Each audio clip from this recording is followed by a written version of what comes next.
Here it is, game number 1 draft between BTK and Falcon. Falcon has also shown some flexibility leading into this in their matches against Aurora. They showed off that they can play Bane really well. Up against Twisted Minds, unfortunately, where they lost, they showed that they can play Hayabusa in the jungle, and they have 1-1 available for them. And of course, when they defeated Celador Red Giants in the mid 1-1 bracket, that's where we saw the choice. So a lot of flexibility in the jungle for Falcon. Hey, talk about flexibility, give them the power pick. Far back as 6 months ago, people will swear by Benny Bruno. He's been making this pop in Myanmar. You gotta respect what Falcon did there, also banning out the glue of White Chicken. If BTK somehow win this game, that might take the wind out of Falcon's lungs, because that's your #1 pick.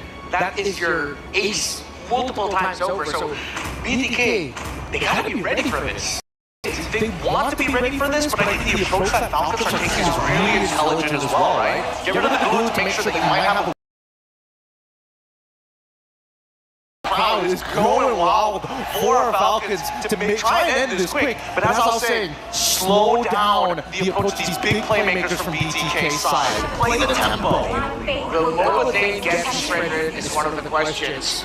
And picking up the Vexana feels like their sort of soft answer to what could be a Frederick pick in the beginning. BTK, oh, you're supporting BTK? I think BTK already lost one match. Let's see if Given they can how win. much there could be a potential assault onto Benny. Oh no, they end up with the Fredrin. Yep. Signature for signature. Dare I say, might be a bit ego by Falcon. I mean, both of these teams have big identities on their side. And I think, Falcons, the fact that they're making this hard read, and then, again, you have the high loss, you know they want to play a traditional front to back. If they're going to play Fredrin as well, that mini Lord is going to do some work on top of having a fear. Disengage mechanics and ways to control the fight. So there's the answer, there's the extra body to protect Benny. Who knows what Bruno could do to a Louis, even on their way out from the diversion. I'm pretty sure Super Prince has memories of Zia's straight ball hitting him from that distance. Looking at the focus pick though, I kind of appreciate it for the fact that it might already turn off a potential R-Lot pick for White Chicken, considering that, I mean, you're very familiar with this in FPL Philippines, and Phobius has like welcome both of you. 100% win rating over R-Lot. Mechanically just wins. Yeah, mechanically just wins. It's not impossible, but it's a big possibility. And BTK, historically, when they have a high loss on their side, it goes into the hands of Shark. But of course, not turning off the idea that we might see something like his Gwyn pop up and the more unique roamer picks that he has in his arsenal. Now, speaking of roamer picks, we're seeing that BTK on the second phase, both Cho and as well as Tigreal been taken out. So that begs the question whether BTK might just go for another big pick like Guinevere for Shark once more. And I love the Guinevere if you're going into a Vexana and Bruno draft, because you can just find him. Shark can go the angle, coast to coast, and then flicker spatial migration into a big thump. So with that said, what can Kid X do? Because I think they still have, okay, they badly Edith. Unless BTK I thought Kun was gonna go for I'm mage, thinking that Falcons might have but to Kun dig is a going little for bit deeper in their Fedrin. goal pool. I don't see them trying to go for We also have assassin styles and Mobazin in Natalia's in that BTK. support sector just yet. yeah, and everything that's anything in this current metagame has been picked, unless you go as deep as a Ruby. Ooh, that's a good call as well. Or Arlen Rome, because again, you're expecting dudes just come out of diversions. Even when you see in that tournament. Final Flash. Let's see if that's what Falcon might consider. No, So, I hung up the call and I started streaming, no? Which is getting a lineup That's that why- are good with protecting one, that's why. protecting two main figures. While Falcon, Oh my god. that is a I told him I'm streaming, I'm starting the stream, don't text here, and then he got me. Because Falcons are saying, you want to play front to back, let's brawl. We are going all in on this. Everybody's ultimates. I mean, you're looking at BTK, based off of these four, they want to play a chase line up here. And Falcons say, we can fight anywhere. As long as it's a choke point, Minotaur can do some work. We just need Alpha to buy us a little bit of time, if not the Phobius. given the direction that our metagame has evolved, I think Minotaur might be a good stop. Minotaur might be a good checkpoint to how well these teams understand the fundamentals of the team. Oh my god! A swerve! Fredrin possibly going into the EXP lane? No, it's an old throwback! Joy! XP! surprises. M4 was the last time we saw this. And we were saying the EXP lane might be the biggest factor to look out for. They say that surprises are a type of joy. And I think BTK is giving us right now, Virgo. Hey, the last time we saw the joy in the XP, it was at M4, and that's very in that event, man. Falcon and BT back. Well, actually, Falcon and the Valley were tied up for 5th and 6th place. So I guess we'll see who gets it, who gets the knockout. Back. It's vengeance, joy, and Yup, the revenge match is up here. BTK. Will the Burmese Warriors emerge victorious against Are so nice, the yeah. land of Dawn? I don't know if we're casting from Malaysia or Myanmar right now, man, because the Falcon fans in the building, they're going crazy. The Burmese in the building are going crazy. They've been going crazy the whole time, even before the teams had walked up on stage, so you can really definitely play into their winning chances quite a bit. And of course, as per usual, guys, the M6 Pass is available from the 18th of November to the 29th of December. Make sure to complete all active tasks during the event to reach level 75 for free and get amazing rewards, including Claude's Battle Emote, Baxia's Battle Emote, Special Skin, Baxia Dauntless Shield, as well as several other things like Claude's M6 exclusive skin, Challenges Bar. Order Prime skin, man. My personal favorite from that pass. M6 Swiss stage, maybe it's still just not the best pick to go for when there's a Granger, when there's Bruno, and on the note of the Bruno, this ain't a random Bruno, you know, this is Benny on the Bruno. I've spoken to multiple pro players, you can see the win already for Benny there, last hitting the goal happened. Speaking to a lot of different pro players, they all Bruno. You do not give him the Bruno, because every time you do, especially if he gets that power spike, he was, to put it simply, he was carrying on the Bruno before the Bruno was busted. Swiss stage, so it is undoubtedly a signature. But you could say the same for the opposite side, right? Moba Zing's still 100% win rate on the Fredrin as well. A comfort pick that the BTK team will always go for, even if it's not necessarily the most meta. From what I've seen, it really allows them to tighten their gameplay, right? Because Moba Zing is able to contribute to opening up the map and is able to go more aggressive with a bit more of a safety net. See the taunt coming down, Dax already very low. Our chicken gonna jump into the back line. Moba wins the retreat battle. It is Fury. Catches two on chicken. Electrifying beats onto Connects. Royal Milk on the pressures grab force back. White chicken with a double kill. And BTK with the early dub. BTK, this is the impact really of having Moba Zing on this Fredrin. There, oh, Benny. Glorious party. Benny's still surviving for a bit, but Hoon deals the very different quality to BTK's aggression when Moba Zing is on a hero like this. It lets them have that dual front line while enabling Fried Chicken to be more of an aggressive enabler in the EXP lane. So it leads a bit closer to the previous meta, but it's something that they are very practiced on and have mastered to a certain extent. However, we certainly cannot count out Falcon Esports. Their ability to scale and respond to aggression towards the mid-game phase needs to be respected. So welcome to the team from NA right now, they want to try and expand this lead as much as possible to set up space for Zia to get these stacks on Granger. And usually you would say, you know, with a lead like this is great, right? I mean, Falcon is it's going to be tough to come back, but Falcon have always been able to come back. Dax, Spirit Bomb defensively, the diversion was perfect from Hoon, and they get the collapse. It's just so coordinated by the bloodthirsty Kings. PX7 terrified there to stop Moba Zing from getting even picked.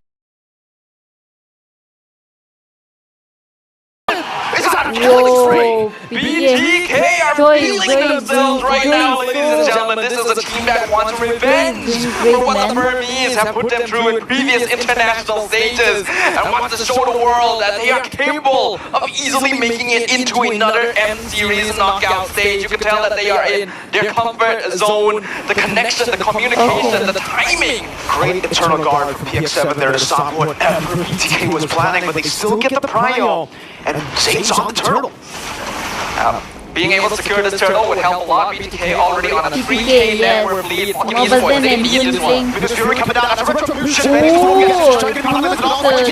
Diversion to the back. And now the electrifying beast will melt PX7. Zane falling down, but it's just Zane. That's another one from Zia. That's a flicker from Zia. A Rhapsody and chicken Oh, Joy, oh my gosh. with the beast. So Kara. Ooh, Falcon Esports successfully Welcome securing back, the welcome turtle. back, But just hello. dropping Thank one you, by Ida, one for welcome. relentless pursuit from the bloodthirsty Kings. You can really see that there's a little bit of a personal vendetta. They are really chasing them down, and there's a lot of confidence in their ability.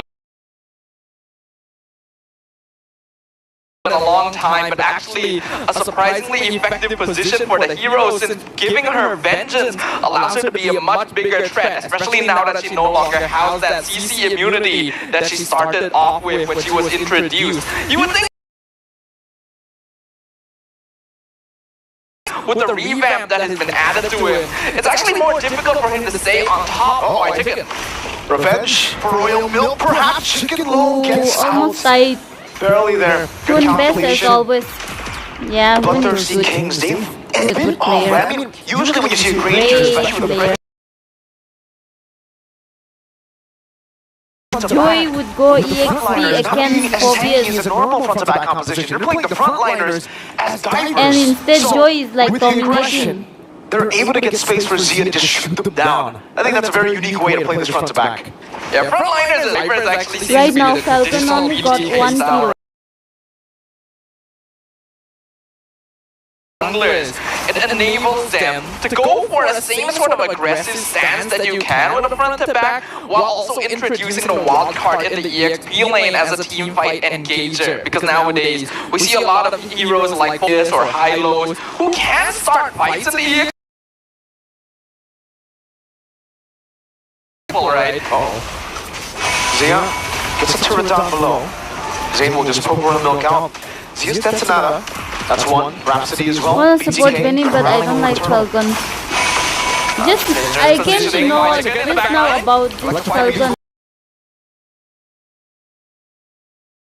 Knock up onto three, Oh, bye. but it does not Oh, matter. bye. Sia, I with just heard 3 that minutes Benny left is to a the very down, good he's looking player. for more. Dax is zoned away, and BTK didn't lose a single member in that skirmish. Yeah, unfortunately, in the current meta, we are seeing more classic tank heroes like the Minotaur not having as much of an effect as it used to compared to before. It's just not tanky enough after the more by recent nerfs and Falcon HP across the board, already, and Minotaur not really being that Falcon has tanky got in the only first one kill place. still. Bloodthirsty in Kings 7 are just minutes. basically surviving all of the initial engagements and then turning it around on Falcon once they've run out of cooldowns. 3 turtles, a 7,000 gold lead at 7 minutes. So far, the Bloodthirsty Kings have been able to actually get Zia into a spot where he's literally just snowballing. And we know, the Granger is already a threat, right? I mean, if you're not snowballing, if you're just equally trading and equally scaling with the Granger, stacking up is already going to be a big problem. But now that Zia's 3 kills ahead, and he has so much farm on his name, I wonder how many stacks he has, right? And if it's enough already to get to technically that mid-game, or sorry, late-game power spike for Zia, even though we're in the mid-game. I don't think it's quite to the late game power spike yet, but he has definitely started to overcome the mid game power spike for Granger, right? So this is a very comfortable position for BTK to be in. Falcon does still have the Bruno, but hold on. Good punch with the vengeance is right there. Boy Chicken will still be able to survive. And actually, now it's one Spirit of Alpha. But Dax falls. It's a shutdown. Benny barely flickering out. Dude. Almost getting caught by a very Really, low oh my Frederick's gosh, Razor's BTK is Wrath. doing really, Still really though, strong. 3 for 1. Chicken dies. Totally It's a shutdown. dominating. But it's not enough to really get a dub here in terms Whoa. of trades. And there we have it. 528 stacks at 8 minutes. Yep, definitely past the mid-game power spike now. Zia in a very, very comfortable position. And we've already mentioned this beforehand, right? When you're up against a Bruno, your goal is to end the game before the 15-16 minute mark. BTK definitely on that track right now. In fact, it's a 9K goal lead in 9 minutes. 14 kills, only 2. Falcon Esports has a draft that's okay at scaling into the late game, but they're so behind at this point. It is going to take them a miracle to be able to turn things around against BTK, and they're just continuing the pressure! A full crush connects! Oh my. Chicken back in the back, Benny! Will be able to kind of wait. That's not close enough. Royal Milk. Oh. Body blocking the shots from Zia. He killed someone. Again, another kill over. It's Dax and Kid X for fried chicken. I thought Hyundai we said. are seeing the reason why He actually killed teams someone. are respect banning Yeah, mobile this thing. Frederick. Yeah, hello, Gray. Oh, yep, Hello, there it is. Robbie. I really like this timing as well. We saw BTK previously going the really, Granger really being strong, played, I believe, by dominating. Twisted Minds, going for It's Sky 10 Piercer very minutes early on, only, trying but to build already stacks, but 16 this is a kills, better while timing where Zia is Falcon has already in a only position to be 3 able to get those stacks easily. The first Lord pushing up top lane usually doesn't do all that much damage, but with the amount of advantage that BTK have under their belt right now, Falcon Esports, their counter engage is not bad, but they're simply not able to dish out enough damage to actually beat BTK. They cannot even survive the initial burst. Why the damage? Oh, who gets him the lethal ignition? Zia, Did you guys see? MM just got murdered like nothing. Chicken trying to look for an angle now. First passing his place down. Royal Milk will be forced to flicker out. The air reaction ready. Dax still able to clear out them anyways. Lord taken down up top. And Falcon half defended. But BTK Oh my gosh, with the first for Lord BTK, are able to crack they a make base it so turret open. They're looking easy. for more than lane. Yeah, the higher your Looking lead like is a with the very first Lord, the easy more game damage you can do, and at even this Quite point. Chicken being teleported in!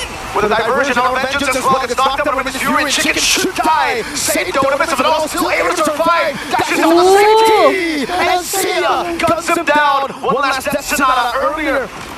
3-4-1 trade. Hooligan White Chicken. And now Only it's gonna one be man Penny down. cut down again. Oh my Zia god, with a only Sky with Piercer. Dana. 11 minutes! But And BTK no hope. take game 1. Living up to their name, BTK is bloodthirsty for revenge, and they run down Falcon Who Esports already reached without a late shred game. of mercy. They said they were out for vengeance. They said they were out for payback. And they're showing the world what that payback looks like. A very quick and easy domination using comfort heroes. And a surprise Joy EXP lane. I think our panel will have a lot to say about this one, so let's throw it back over. Falcon Esports look like they just straight up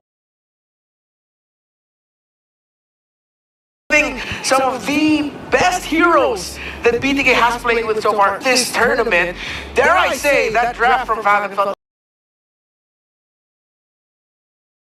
No heed to one of BTK's most powerful tools in the playbook, the collapse. No one collapses like BTK, no one does, especially when you put a Louis into Hoon's hands, and that throwback on the Joy, the XP lane Joy, that White Chicken just tweaked a bit, threw it from all the way back in M4, made it a lethal XP core here in M6. I mean, it's an interesting take on what the EXP should be doing, right? Because Joy can get into that backline, nobody can really stop that. But at what cost? Let's look at the item build here, because then it makes a lot more sense. Now, that very first interaction probably was the haymaker coming in from BTK, because Chicken, I don't know. As much as I want to believe that Royal Milk should have been able to hold on to Chicken, that gap was the just name way Chicken too one, much. That radiant armor just came in FWYT Chicken, way oh too my late. gosh, You can't he protect plays yourself. really Yeah, good, and yeah? when you prioritize rush of Phobius like this, that usually means you're saying we think our EXP laner can outperform your EXP laner in lane because we can win duels. That's one thing Phobius is very good at. If he's not winning the duels, then he's a more annoying presence in the team fights, in the front line. But the Joy doesn't care about the front line. Joy here has one job. Activate what you gotta activate, get the Bruno, get the Vexana. And they never even found themselves in a situation where it's a real honest team fight. It's always either been an ambush or a straight up boss rush tower defense. Because BTK were so far ahead. We were looking at what, 8 or 9 minutes, and that was 10k gold between these two teams. So with that, Bloodthirsty was the performance of BTK, and Falcon Esports just couldn't stop it. Even though they would chain knockups, they chained a great Minoan's Fury. Taking so much time. Let's try to watch the previous one, no? Nothing, no follow-up. It just completely got slipped away from their hands after they lost that initial skirmish. To be fair, I would say that in most other situations, if you're an even gold against your opponent, that would have been enough. But again, there's just not enough influx in the economy to help them do so. Not enough items to make that happen effectively. And I think that at this point, if Falcon Esports were to redo their draft all over again, they probably... It's been a big one. Suyo might actually slip through because it's something that hasn't been getting picked up as much, but we are in Swiss stage right now. This is not wild card. These are the big dogs, and as we see in every M series, the meta changes as we move forward. Because he has been kind of slipped From through the draft as well. Myanmar, He has I been think utilized so, by a couple of yes. teams. The commentators But so far, were saying like we're that. seeing that Hilda ban, the Fanny ban is a lot of respect from S2G to SRG Sakai's. I do wonder if they are going to trade the Khalid for Phobius though. The Phobius hasn't had the best win rate during wildcards. Alpha out, Phobius rush on the side of S2G. Can you guys see the guy with the long hair here? Take the Matilda away On the from left? SRG, right? He looks so One of the chubby, few man, with pioneers, that the Matilda Meister hairstyle. 5-star Jukes Express with that hero back in season 9. When he pulled that out, he instantly became known for This it. is People have between been Bao really, Wilan versus keeping a lot Coach of eyes on that Matilda. Arcadia. Cho's still open, Nolan's still open, plenty of junglers. I don't think we pro jungle up front. I like the idea of EX.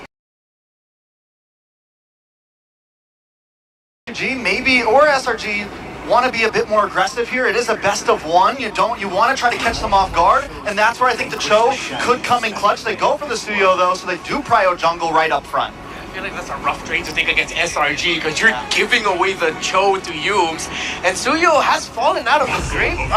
Based off of what the grapevine has said, that he's been falling out of priority. But even SRG's going, you know what? We don't need the Cho right away. Let's get a Gata Gacha and get Stormy on his signature Valentina. Yeah, signature Valentina. We're gonna get a Valentina merch next season as well because he did pick it as his hero to go to. But I do like the Gatot Kacha. Very durable against physical damage dealers, and at the same time has very reliable crowd control. Right, so you get in front of his face, he's gonna get crowd control, and the follow-up will be there. Okay, so they gotta pick up the gold lane here, right? The Bruno's smart, and that forces the side of SRG to possibly pick up a gold lane next as well, or they get banned out, right? You start taking out gold laners in this second phase of bans, but still, on the side of S2G, with the Matilda now, with the Suyo, you have speed, you have a movement, you have rotations, you have an aggressive mid-game right there, a big power spike around third turtle that can definitely cause some damage, so how does SRG try to counteract that? You know what? Harith is still open. Put it in the hands of Innocent. Get that other gold laner who scales up super freaking fast. The Nathan, I believe that's how you call him. We call him Nathan here. Either way, he had a late game insurance. The taught's the right way. The taught's the right way. It's Alright. just dumb. It's just the PA characters that say So Nathan. the time's the right way. He always has Claude as well for Innocent if they really want to play safe. So they take the Joy. This is, I don't think, right, not in recent times, no. Not in the previous season, not during MSC for sure, not during season 13, so it's been a long time. So Wait, okay, guys. Please excuse me.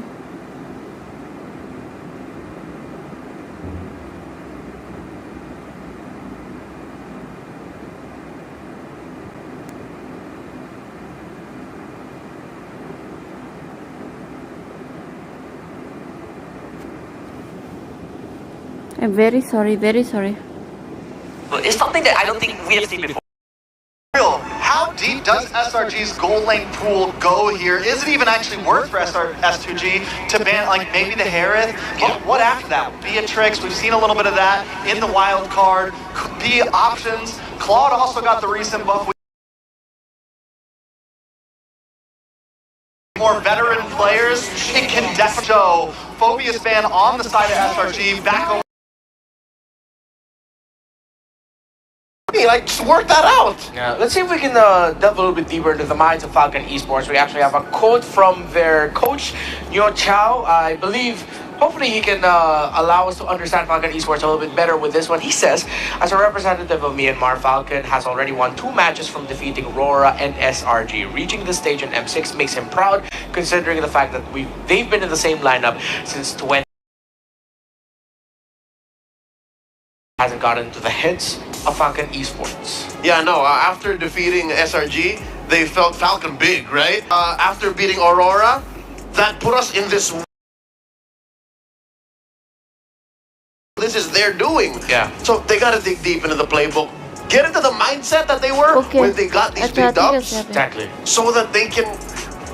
I don't know, qualify. kita Go to game 3. boleh Like, that's the goal right now for them. Go to game 3. Tapi- But how do you do that against BTK, who's literally, even when they're like tables away right now, I think the way Falcon feel now, BTK is breathing down their neck. Well, maybe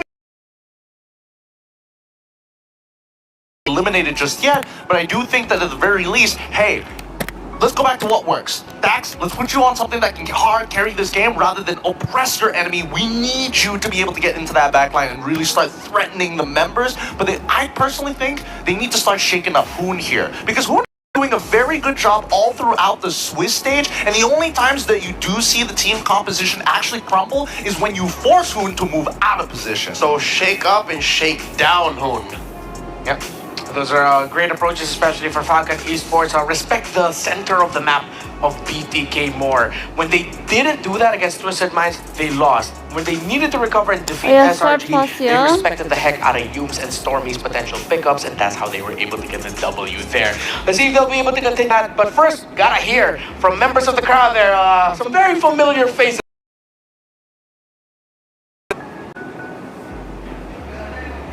Hi guys, welcome to the courtside report. Here's Sison. Side of SRG, back over to S2G now. Good man there on the Harris, taking it away. So now, little by little, SRG might think about the 2 marksmen that can handle the map a little bit more, the Moskov and the Claude, considering that, as you mentioned, Trexit is super aggressive, the lineup of S2G. This is a best of 1 Swiss stage draft priority. So if SRG decides to go for the more macro slower route, do you think that's going to come back to bite them? Macro slow, presenting the macro route is what SRG is very comfortable with, but I do feel like it's not going to completely come back and bite them in the backside. There are some merits to how SRG can drag the game out and push them in a comfortable position. I'm more worried about what's going to happen in that goal lane, right? Because SRG with the Phobius ban and followed by the backside, it kind of feels like that this thought might go into XP, but because it's a big flex, S2G now have to really decide how do they shut SRG's kind of flex down. The show is still open. Show is still open. I think that's a big take for SRG. Very possible here. S2G looking for this next ban. Like I said, do we just hammer in? Cho actually could be a really solid. This is 8 hours. What is it? To your point of, it doesn't matter what TNZ built on that Joy. The only person he was able to really get to was Zia. When he did, they won. Early rotations coming in. Who's going into this with the mindset of every game is probably World Championship match point already. Who you could rely on in terms of doing that. So they can really take Ulfinar by surprise every now and then whenever they want to. But then another thing I think we have to really watch out for is Zia once again showing us another Ranger Gold. Earlier it wasn't as successful, but all things considered, the lineup right now that Bloodthirsty Kings have decided to field for this game, it seems like it could be a little bit more coordinated in terms of whenever they want to pick the team fights. It's also much better as a front-to-back composition. Thanks, good read on that. It's a Chunpu out here. And I do want to talk a bit more of the Arlet pick, right? Because the Arlet is something we don't really see too often nowadays, but with the French in the jungle, it does make sense for you to go for the Arlet. You get so many resets, especially the comp. Pops and Revitalize, goes over the Sun, the final slash will connect to the TNC. Full lock up there, first blood for Hoon. That was unfortunate. The sustain was still there for Shark. He had his Revitalize ready. And now Ulfinar, they lost 1 member just right before this turtle. But it seems like they're still staying aggressive as ever, trying to disrupt Moladine from getting his purple buff, but still he'll be able to get it either way. So we may potentially see that once Tianzi gets hold of his purple buff, will they try to still attempt for this turtle contest? I guess we'll see. Apex is walking up. No rapport just yet, so no wave of the dragon. Goes in for a bit of damage. Version to the back right now. Full flank with Victorious pathway down. Able to put up some damage as Alien goes up a split. Zayn still looking for the retreat. Tianzi walking up as well. It's 50-50. Jikudo over. Retreat. Zayn wins it up. The split onto him, now mounting Mobazane, Shark in the midst of it all still caught there. Just good way to Dragon to bring him back, and that's the Tianzi picking up the kill now. As Moon goes into the reaction, but Apex 47 dives in, and Chicken will be able to flicker up for now. Alien gets demobilized, forcing Chicken to go for the vengeance, and Apex takes him down. Bloodthirsty Kings, they get hold of the turtle, but I believe Ulfinar, they're really happy with the trades that they got. Bloodthirsty Kings, they were able to create that proper zoning. They were able to look for the members. They were able to zone out Rosa, but they gave Ulfinar enough time to actually regroup and for Tianzi to even catch up to that team fight. He didn't go straight to the turtle right after securing his purple buff. He was also trying to get his orange buff, but even then he left it. He said, alright, I'm just gonna join, and that rewarded Ulfinar a lot. Definitely did. They just played it super slow. They wanted to get the mount before going in. That's the thing, right? When you're up against a Spreadgen on the Joy, you want to come in as the assassin. You need to come in last. If you come in early in the fight, there's so much CC. That's a frigid glacier to set up for the electrifying beats. On the Sia now, Apex getting a good kick over the Purify, gets him out. Sia still cutting away. Apex very low. Shark unable to go and march in forward. Zayn will be able to get some damage down onto Alien. About it. I feel like this entire situation is rotations coming in from their XP lane and the information that they're able to get immediately, but that's a trade. They take Apex 47, so I don't think they'll be as great for Sunshine. He got almost the entirety of the turret gold Blue there is down kinda below. annoying. And we saw how the Bruno matchup against the Granger played out just earlier, so again, that's gonna be quite concerning. You know, giving Bruno gold in the early game once he gets the Melfic gun. Oh, I don't know, man. Sunshine. For the Suyo is available, but now they're hammering down on the idea of, you know what? I feel like Shark and Moon are more of the problem for us, so we'll take the high loss instead. During the break, we will go back and watch the all one, no? I mean, not only that, there's also Hilda as well. This is the second match. That's right. Oh, by the way, fun fact about Shark, he's actually terrified of sharks. He chose this IGN to confront his phobia. Is Shark just the Batman of NA? I think he is. I mean, he's got the voice for sure. It's a different. And MLBBNA just gave y'all an idea for an edit. Wanna go Moon Knight? Alright. So checking it, they have the Cho too. Cho's open! Oh yeah, the Cho. Flexible, I believe, for BTK. Oh, they rust the glue. That is hands of Bruno. That is odd. That is out of order, but it might just be the X factor. But my Harvest always protect. They acknowledge that there's not a lot of answers to this glue, and I mean, BTK and Fried Chicken have shown how disruptive they can be with it. Okay, I mean, they're going to go with the soft counter in the Vexana one more time, one more Oh, time, yeah. just to kind of force priority with or without your support helping you out with Concussive Blast. Yeah, Necro keep heroes, whatever, same. Kyram is Vex. I am the apex of myth and machine. Alright, so they get the Alpha locked in, which... Do they go Fred again? Fred 3? Why the heck not? Hello, good evening, Rasik. They can just build again around that idea of Thank you for joining. M6. Yeah. Of course. Yep. Captain America gets it back. Okay, Yes. maybe This the is idea coming up YouTubers from Falcon's versus true damage Myanmar through squad. the tank. Yep, just burn him up, right? The Alpha does well. Hoon is also here. They still need more solutions. Well, they throw a Lunox in the BTK gold is lane playing here. now. And Tide wait for no team is That would I mean, honestly, that's a pretty interesting idea, but up against a Bruno, I think it scales too slow. You just hunker down, like I'm gonna have to survive the first 10 minutes. as timeless Falcon as a glacier's are running out of heart. options. They chose to prioritize the Vexana over the Beatrix. What do they see in this Vexana? Your team We'll find out potentially in this game number 2. BTK takes away the Tigreal, and Falcon are slowly getting into the zone of getting out drafted again, not gonna lie. We'll see in just a little bit, right? The second phase is where things are going to really shake up here, and I think that, you know, BTK, really good ideas, getting rid of the Beatrix, make sure, okay, at least you can't stop us from running at you, and as well as the Tigreal. Okay, I lost Stolen. Different beats, Bruno same Stolen destination. from I'm both with you, the team. Redmar. and then Lixana and Alpha Respect repeat. Moon, respect Shark. Fedrin Better than also first phase repeat. here. Better than the first game. If they're gonna show up a Shark win pick here, hopefully they can Hello save it for last, 'cause VK, if welcome Falcon to the decide to go the run, I'm stream. thinking in my Let's head go that they just BDK. say, oh, let's go Aerith. Suddenly the they'll get first their match, win pick. That could happen, the but also what if Falcon you pick up also too another strong. tank shredder Yeah, in but the you know Edith? what happened, Rasik? In the this is the second match, okay? In the first match, Primal Wrath, throw it on mid. Throw Falcon it in got XP, whatever. You can switch it up cooked with so Dinos. badly Team by five, BDK. Yeah. And then you still go 4-1. You put whatever on Benny. Problem is, BTK can block that if they go Valentina now.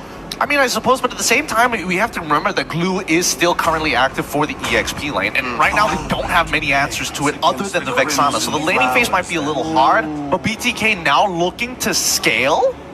Okay, so is this clear? Do you go Edith? Because there's no Valentina anymore. I was afraid they can go red 5 Valentina. That's what I was Let's thinking see too. how this match will be. Might actually punish her a bit. Granger, they go Granger Edith? range. Falcon. Oh, the lineup of BTK is just solid already, even though we don't see the last pick. If they go full heavy front line, then Falcon, it might take them a while. If Falcon wins like 2 engagements early on, like a sure win, then that's like the best way. They snowball. I mean, they don't necessarily even have to interact with BTK for the first 2, at least for the first 2 turtles, but now they're gonna go CC just to try and win out that lane against the Glue. It's an interesting take Falcon coming in is from falling Falcon, so I gotta behind. give At them that. least They BDK might be is answering on solutions. this They might be squad bringing up who solutions to gave tough problems that they see that we don't in the Fnatic draft. Onyx. Are they respecting this red Fnatic 5 Onyx is also playing. That's all head. Yes, it VK, is. this M6.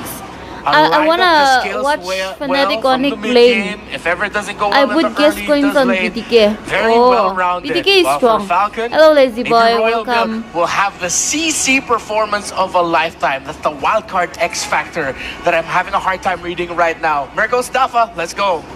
I do not know what's gonna happen here, ladies and gentlemen, but BTK not only getting the Fredrin once again, but also the Bruno and even the Cecilion. A bit of a switch up on the formula here, Mirko. Oh, that is crazy stuff, you know. In game Yes, 1, we saw a Fnatic trade, the Onyx is Fredrin, playing Mobile there Fred way too for strong. Benny Bruno. Oh my I gosh, think it I was a wanna pretty watch good trade, you know, Fnatic even though it Onyx didn't work playing. out. They could have adjusted more, but I And, guess they saw that the low Yi, the high lows was a bit more prio. But in return, I give also away heard that Bruno SRG and team Fredrin. is We'll also have to see, strong. man. We will have to Onyx see is on a different whether or level. not the I have to Burning watch Sky Onyx. Warriors can I have to watch. dethrone the Kings with Bloodthirst at the forefront in the Land of Dawn. It's gonna be game number 2. Falcon Esports on the blue side versus BTK on the red. In game 1, BTK quite literally clipped the wings of the Falcon. And for Falcon now, they gotta try to come back, man. They gotta try to equalize it on the board. 1-0 match They point got for BTK to second qualify match to the with knockout Layla. stage. And you can Is already it? see how the Jawhead can Oh, work when out, was it right? streamed? What's Please tell the me. weakness of the Fredrin in this meta? I would say it's clear speed. You pick up the Jawhead, and I don't know about the clear speed anymore, right? Like Shark on the Please tell concussive me blast when was 2 it on streamed. No, I Jawhead. wanna watch. Crazy, actual, it's No, so good for 21K leashing, man. watching Mobazane when, has already cleared out almost the RRQ entire jungle here and is actually 200K matching up with plus Dax on the watching. Is alpha. it? That RRQ is Jawhead also really playing. provides a Fredrin This with a lot of MC. assistance. 1 and 2 anymore. You're not really going to see anyone try and mess with the Jawhead, providing that leashing anyway too, right? So it provides a very effective way of helping speed up Mobazane against a jungler like the Alpha. We also see once again BTK going for a very mobility-based emblem setup, especially on Hoon, who is playing the Cecilion. This does mean that BTK not going to have the greatest mid-lane burst potential, so having Shark on this Jawhead helps make up for that as well. For Chicken 2, you can see on the glue, he's actually opted to go for the agility and the wilderness blessing. My guess is he knows he's going to lose out of this lane, so what he's going to do is just clear out the waves as fast as possible and then rotate to the team. Dax, Watch ooh, December wow, 1 great stream. Okay. sidestep. I don't know if that was intentional by need Zayn, to watch. but it was definitely flashy. Away from the Spear of Alpha by just jiggling. Yeah, actually, into that brush, saw a red health bar, just instantly walked out. Didn't even give Dax time to get that Spear of Alpha out. A catch point where BTK couldn't secure the turtle easily, but now they're at full HP, and they'll take control. The pressure on PX7, slam pass, the eternal guard forced on him, split, bring him back all the way. Shark fights for his blood, the Appraiser's wrath will bonk on Dax. Zane's still alive, and Royal Milk is there with the yo-yos. White Chicken with a split again. It's a 2 for 2 at the end of the day for Falcon, and I think it's a win for Falcon. Yeah, I think that is indeed going to be a win for Falcon here. It looked really good for BTKs to start off. There was actually some impressive microplay, especially. Really? Oh, Benny. Rhapsody, one last shot. Zia still wants to stay for minions. Benny's waiting on the last Death Sonata. What do you mean? Not able to get it in time. Yeah, no demonic energy, but Dax securing the turtle. Great turtle taking on the trade. Hit X, and Zane takes the kill. Up yeah, there, just gonna steal that camp away, and Shark, I believe. No, it's was it Shark? Was it Zane who got it? I think it was Shark. Yeah, I think so as well. But we can definitely see the impact that the Sicilian mid is having on BTK, right? They're still trying to play as aggressively as before, but without a mid laner that's able to match up to that pressure, they are lacking just a little bit of DPS to really finish off Falcon in some of these extended skirmishes, right? Royal Milk being able to survive in that previous turtle fight was what allowed Falcon to be able to turn things around, because BTK already lost most of their consistent sources of DPS. So right now, Falcon does still hold on that goal lead because they were able to secure the objectives a bit more consistently away from their opponents thus far. However, Bruno Sicilian is a lineup that has been able to turn around late games for multiple teams here in the M6 Swiss stage. So a similar condition is going to be put on in this game that BTK had in game 1. And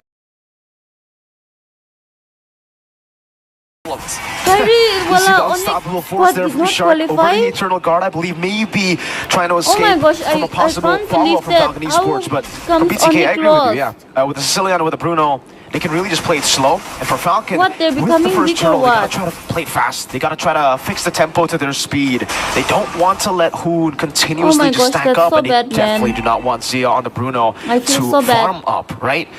In game number 1, it was a good way from BTK to actually stop Benny by just constantly ganking and putting pressure onto towards the Bruno. This game, I think we don't see as much attention from Falcon Esports up top, but Benny's doing a good job alone at shutting down Zia.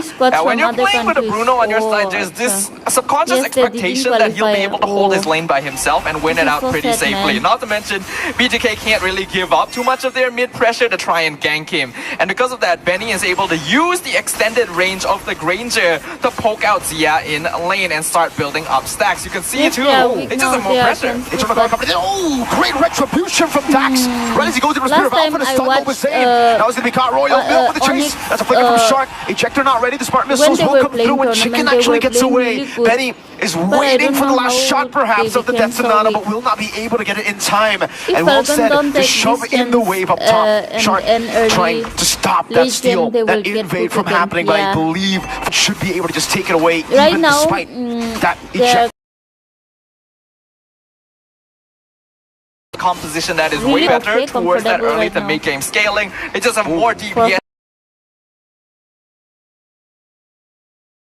Take more structures to try and end the game early.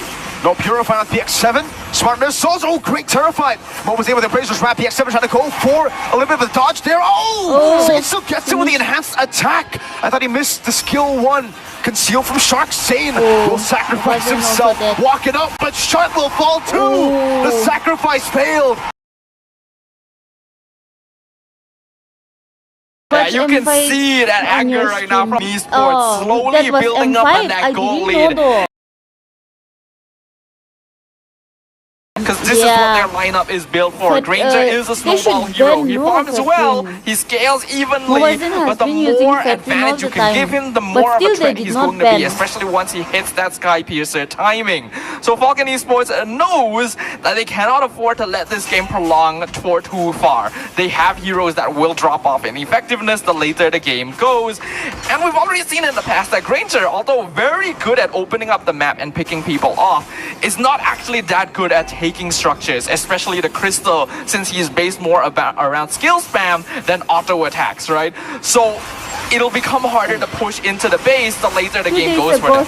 Great purify from PX7. Dax with the respect as well, just uses the Spear of Alpha instantly there. Doesn't want to take any chances. Benny stealing the purple buff away. Taking it away, and now, Royal Milk. Oh, that damage! Royal Milk has just soloed Mobazane.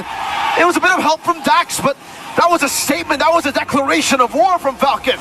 The CC pick, very effective for Falcon Esports, not just for winning out against tankier EXP laners, but for being the bane of heroes like Fredrin, and the crowd is chanting!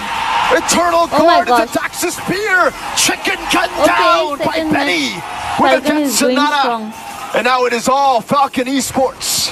Falcon Esports are sinking their talons into the bloodthirsty Kings, and the atmosphere is electrically charged by the Burmese fans as they are witnessing their team go head to head.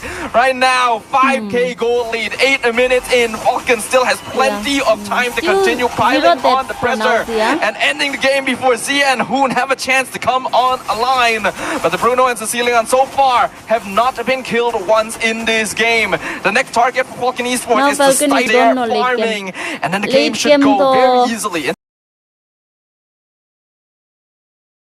10 win rate in game 1 destroyed. Like now we're Bruno seeing possibly Cecilion. Moba Fred's Fredrin 100% taken away by Falcon. That would definitely be poetic, right? BTK taking away the 100% from Benny, and then Falcon returning the favor just in game number 2. And you can just see in the draft, we were talking about it, criticizing, Fredrin, Bruno leaving it both to BTK. It was a risky move, but they played their cards well. They knew how to deal with it. The CC pick turns out to be the way to do it. And with the CC here being so free in the team fights, they decided to go Flicker. Now, they don't even need the extra sustain from the Vengeance, doesn't even need the extra sustain from, or maybe just even the mobility from Sprint. It's all about the Flickers, just blinking in, getting damage, and then getting out. Yeah, no reason to have to go Vengeance here, right? This CC was specifically picked towards the end of the draft, and by that time, Falcon Esports had already seen most of the DPS options that BTK had, especially the Sicilian mid lane, right? Because of that, they just don't have to worry about Royal Milk being bursted down very much. It's better to go for extra maneuverability so that they can chase BTK down and disrupt their very tight frontline potential. A Lord has now been secured for Falcon Esports. And the timing is closing for BTK. The chants of the fans in the audience signaling the potential death toll of the American representatives. This is crazy how loud the fans are. It's phenomenal. MY, I thought MY stands for Malaysia, man. Honestly, game 2 here is making me really feel like I'm in Myanmar. That's a Sea Halberd, War Axe. Oh, Benny's built. Benny's ready for a fight, for a real brawl. Not even going for the Sky Piercer, actually, just straight up building into damage so that Benny is able to melt down frontliners like Mobazane and Fried Chicken as well. And we can see that being very, very effective. That's how you pronounce 4k gold lead between the gold laners. Lord pushing in, it's only the first. BTK still has their holy defense, but how well can they hold? Royal Milk's one in the back with the curtain call. Putting Hoon together with Fried Chicken. Mobazane gets ejected back. That's a retribution from Mobazane. Only onto the mid waves. The Lord will be able to get the first base turret in the mid lane. BTK dealing with the rest of the waves. What in the Undying Stream is happening? Hello, that base turret take is already crazy value, but they're not happy with just one. They're setting up the waves for another siege. Falcon Esports are well aware that the next Lord is probably the last chance they can get to really push in an end before Hoon starts building up genuine stacks. The Death Sonata is doing a lot of poke damage.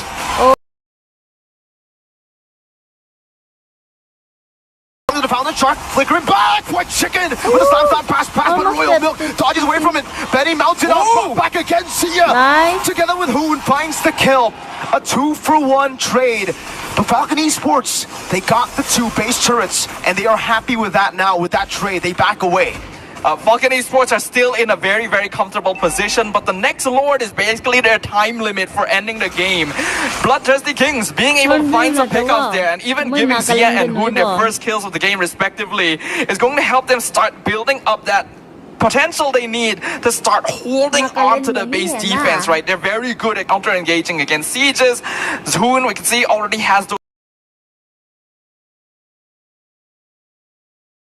So, Falcon actually may have more time than we expected. Nothing They to have a do. lot of time.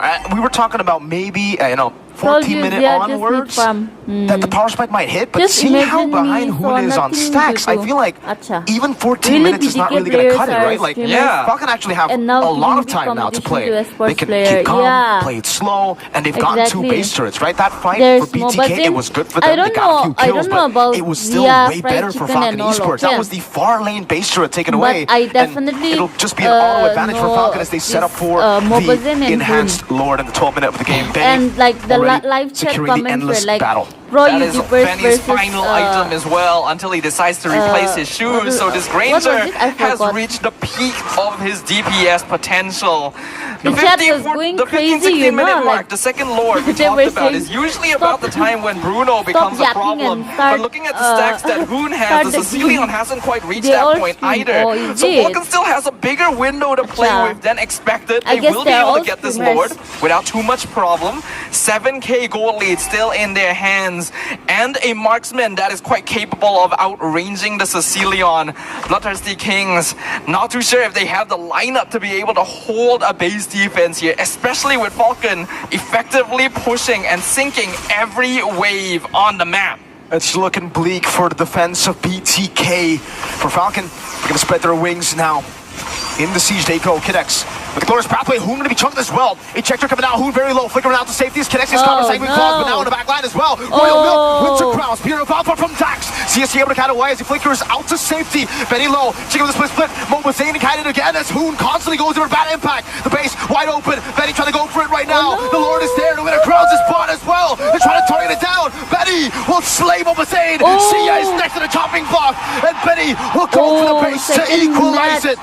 And we're Benny getting a played game well, number man. 3. Benny Despite played their well best from efforts, BTK not Falcon. able to hold the crystal up, and the Burmese Sky Warriors Except Hoon and making Moba, sure you that are they bigger stick to streamer their than the target. Their Thank you. opponents, making sure that Nice there is one. no chance for them to reach the Nice one scaling from Falcon. necessary to counteract. Yet again, we are going to a full series where a single Let's not game waste time. will determine which team. Well, let's throw it back to our panel to tell us what happened in this game.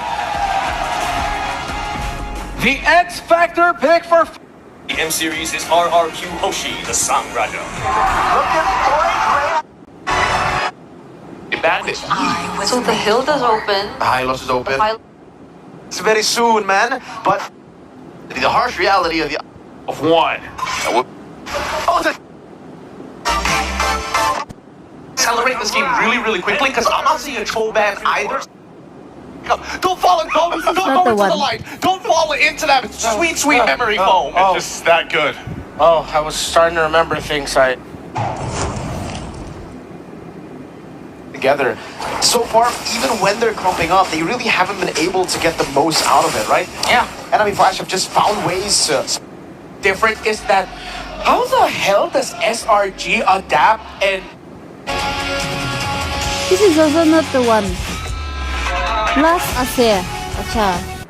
This one. Oh, I don't know, man. Sunshine, he might actually be able to rival Mr. Siggy Boom as, you know, the Turkish... Is this the one? I mean, earlier we saw towards the late game at least 3 basic attacks being enough to take out the late game.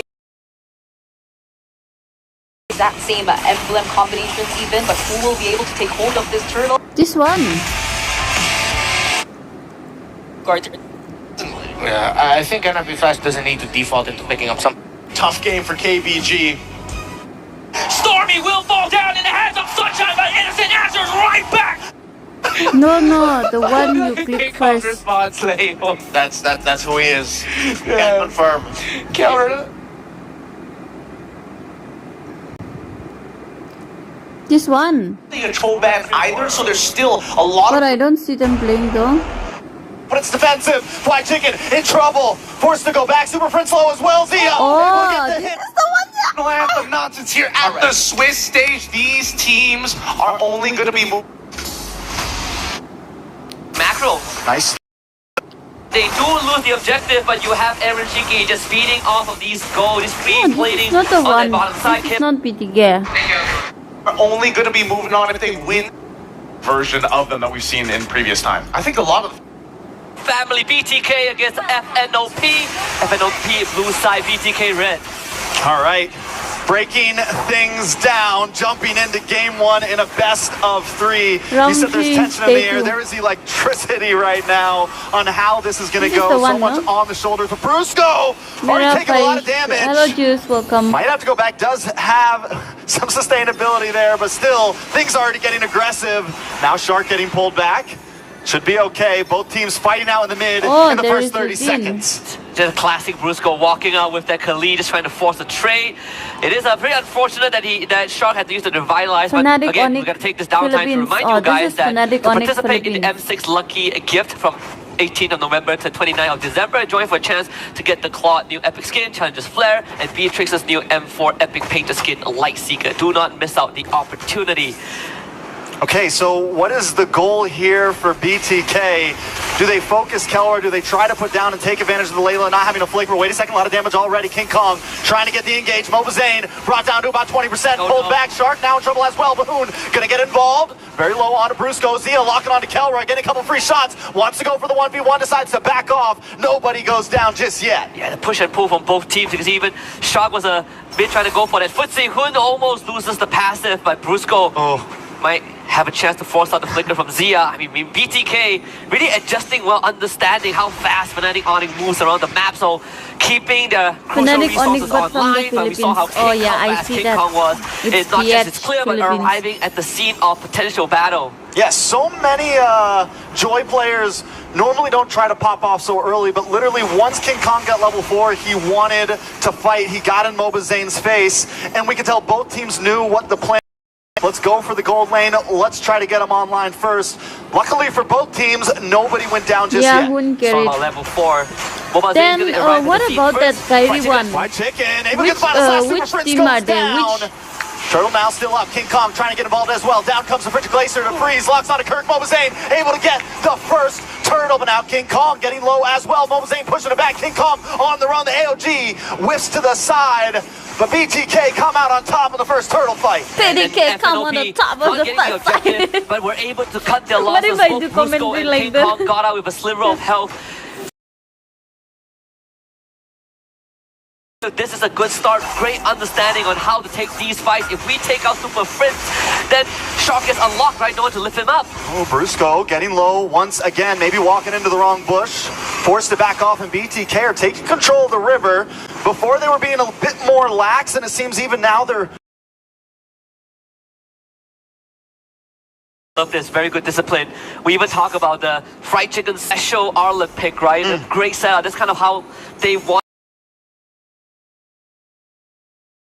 Indonesia, or is it? Al-Ansai and disappear forever. A nice trade for the side of BTK. Really playing well.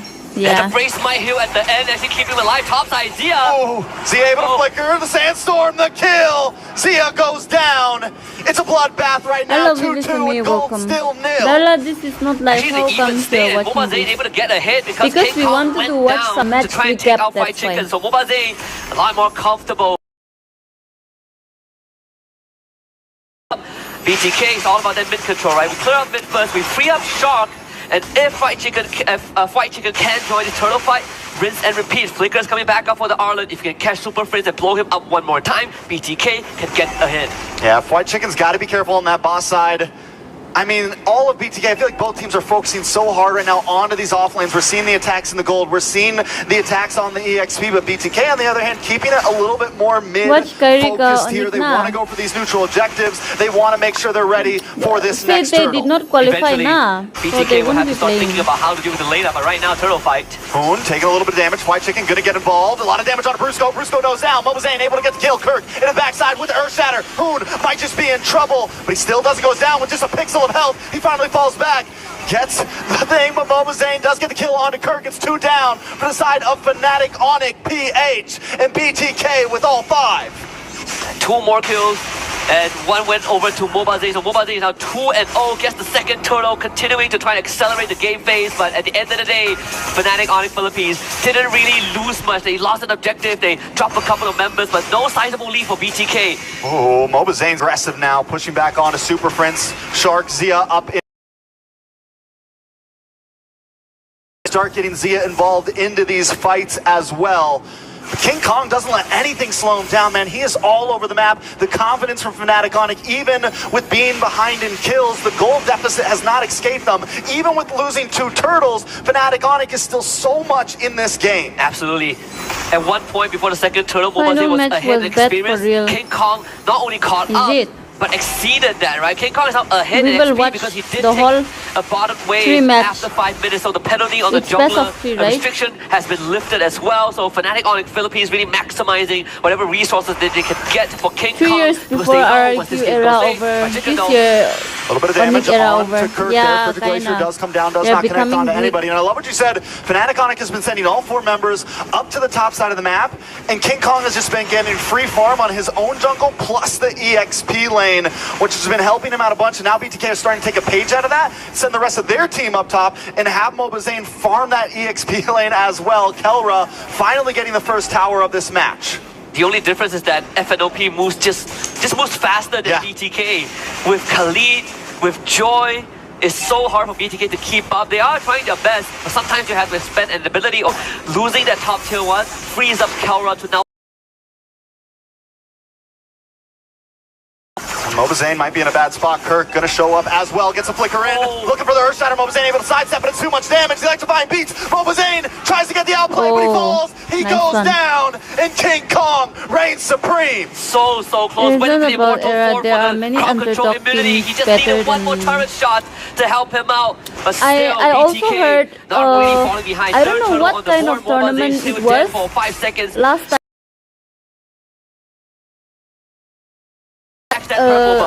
Yeah, we got tower I for was tower not doing in the watch top party side now. that time, okay? Zia so I heard that at that time SRG came up very strong. And SRG is also an underdog. Just buying time, farming, because that's what you would do on the Layla. Look at the positioning of FNOP. Look at where Super Prince is mid-side. Thinking for a fight, not just yet. Again, push and pull from both teams. FNOP definitely have I really wish they come back stronger once more. To be in range of their lantern. Yeah, Super Prince. I mean, this is why the Jushin gets banned so much. But Super Prince also has to be careful. If you step just a little bit too far on that top side, you are alone. In comes the big sandstorm, trying to get the flicker on him. Mobazane, Brusco goes down. Zia able to get the kill. Fnatic Onyx now backing up. Super Prince pops the Leonard Flare. Not enough. Big final slash. Mobazane able to get the turtle. The knockup from Kirk. Shark now trying to lock on. Super Prince backing up, but BTK have claimed the ground once again. Very good initiative from BTK. Another flicker final slash before RQ and Onyx were continuously one official tournament. Might just end up they were very strong. Again, BTK, sure, all 3 turtles going their way, but still FNOP not really falling behind. King Kong just hit that holy crystal in 8.5 minutes. SRG is not underdog, they are too OP. We are down the wire right now. A lot of damage from Mobazane. And even Team Eco M5 they didn't lose any match. Showing up to the party. I haven't heard about M5. Has been taken down a few times. I haven't heard about Team Eco. Wait, nice final slash. Super Prince in trouble. Super Prince low. Fried Chicken able to get the Zill. No. Mobazane snipes him out. That puts Mobazane at 3-1-2 right now. Finally trying to break that 1K gold lead. And ended up trading a purple buff once more. King Kong. Every single time when he sees Mobazane on the map, he's going to start taxing his jungle. So second purple buff that Mobazane will not be able to claim. And you can see the XP lead starting to build. King Kong 1 level ahead of Mobazane. Nowadays, so many underdogs to the next court. BTK gotta start thinking about when this game goes late. How do we do King Kong? But most importantly, how do we get to Kelra on this Layla? Because Malefic Gun is going to eventually be an item choice, and he's going to max out his range at level 12. I mean, we don't see the Layla very often. We just got the Berserker's Fury locked in. At what point does it become a major stress point? Wait a second, Final Slash does lock on. BTK though just testing the waters. But what point will Kelwa really be the ultimate threat here? Level 12 plus Malefic Gun. Level 12 onwards, right? Because you max out your ultimate level, so max range benefits for not just his abilities, but your attack range, and then the Malefic Gun adds on another 10-15%. You are going outrange not just Bruno, but it's everyone else. So, it's literally her gun, right? It's her weapon. I also, a choice. You can't lose the Landon. I actually did not know about that, okay, but every time I used to see Onyx. We're down to about Even, 70-60%. Super Friends hold the front line, pulling Fly Chicken back. He's forced to use a flicker. My local players also always with that Onyx name, no? And that's how I came to know about Onyx. Pushes them back so I don't watch tournaments so before. Everyone else, I'm also underdog girls. Working on the Lord. Underdog girls call me to. Ended up losing that objective over to Kirk, who Nebel is strong. They cook every good Indian team in things. Is it? Even game. And I gotta say, BTK, they're playing this macro pretty well. They're not overextending. They're just testing the water with Fnatic on the Philippines. But now they defend. Kirk gets a knock up on a Fly Chicken. Shark gets pulled back. Big hits. Shark in trouble. Kirk pops the ultimate. Final Slash does land on a Kirk, but Shark still goes down the freeze. The connection. Kirk taken out as well. It's a 1-for-1 right now. Down on the bot side, Mobazane comes in, but King Kong's too much of a threat. Mobazane has to back off, and the Lord is still marching in. Looking at the network for Fnatic on the Philippines. No sizable lead. Lord will be taken care of inside. Look at the damage. Mobazane off the map. Drafting over or not, Vivi? Encroaching onto are they on destruction along with them. King Kong staying true to his words. He says he wants to fight Mobazane, but he's not even part of that fight. The rest of his team is taking care of Mobazane for him. And Fnatic on the Philippines off of one Lord gets themselves close to a 2k goal advantage, and now that Malefic Gun, Kelra has gotten the signature weapon for the Layla. Everything falling back into place. 12 minutes into the game. This is where he might get a bit scared from BTK. We've seen a couple of times they go for that engage, flicker line. So it's X-Fred. It's on drafting because that's what that game one looked like here. Yeah. Will it be Fred? Will it be Suyo? The Alpha? Still the Fred, and of course for BTK, they get the Granger. So right now they've built up a strong front, and they're going to be saving the Fly Chicken's pick for the later phase, while the mid laner, Rahoon is still Valentina Aurora or Valentina Sicilian ban. You know, banning two of any of those three might be just a little bit too much. They're gonna have to pick their poison. Yeah, they're definitely gonna have to pick their poison, and I think as long as it doesn't have some form of way to keep up with the rest of the team, because you've already got the glorious pathway. That's gonna be one. The extra movement speed is gonna you kind of close that distance, but at the same time doesn't have self. They're repeating the same heroes. Finally, Falcons get their hand on Kid X's signature pick. The Tigreal was banned with a vengeance in game one. Darla lunchtime. Okay. Yeah, I already did. You know, since he got it, very good. But now I'm starting to remember my old question. I think a Valentina and an Aurora ban might actually be okay.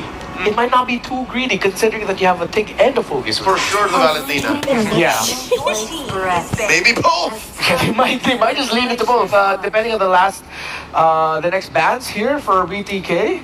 Because giving a take all to the BTK's lineup now might be equally terrifying. If Falcon don't have to worry about a Valentina, they might actually just be able to run away with this. I also support BTK. We haven't seen the jungler come out from the side of Falcons just yet, and I think it's a really good idea to kind of hold back on what it is, just so that you could find an angle to punish the mid laners now that you're already pinching it, right? And I think in BTK, straightforward, get rid of the Beatrix, get rid of, probably also he barely comes, get rid of I don't Bruno know. while you're at it, right? But 75%, it's looking like an alpha once again.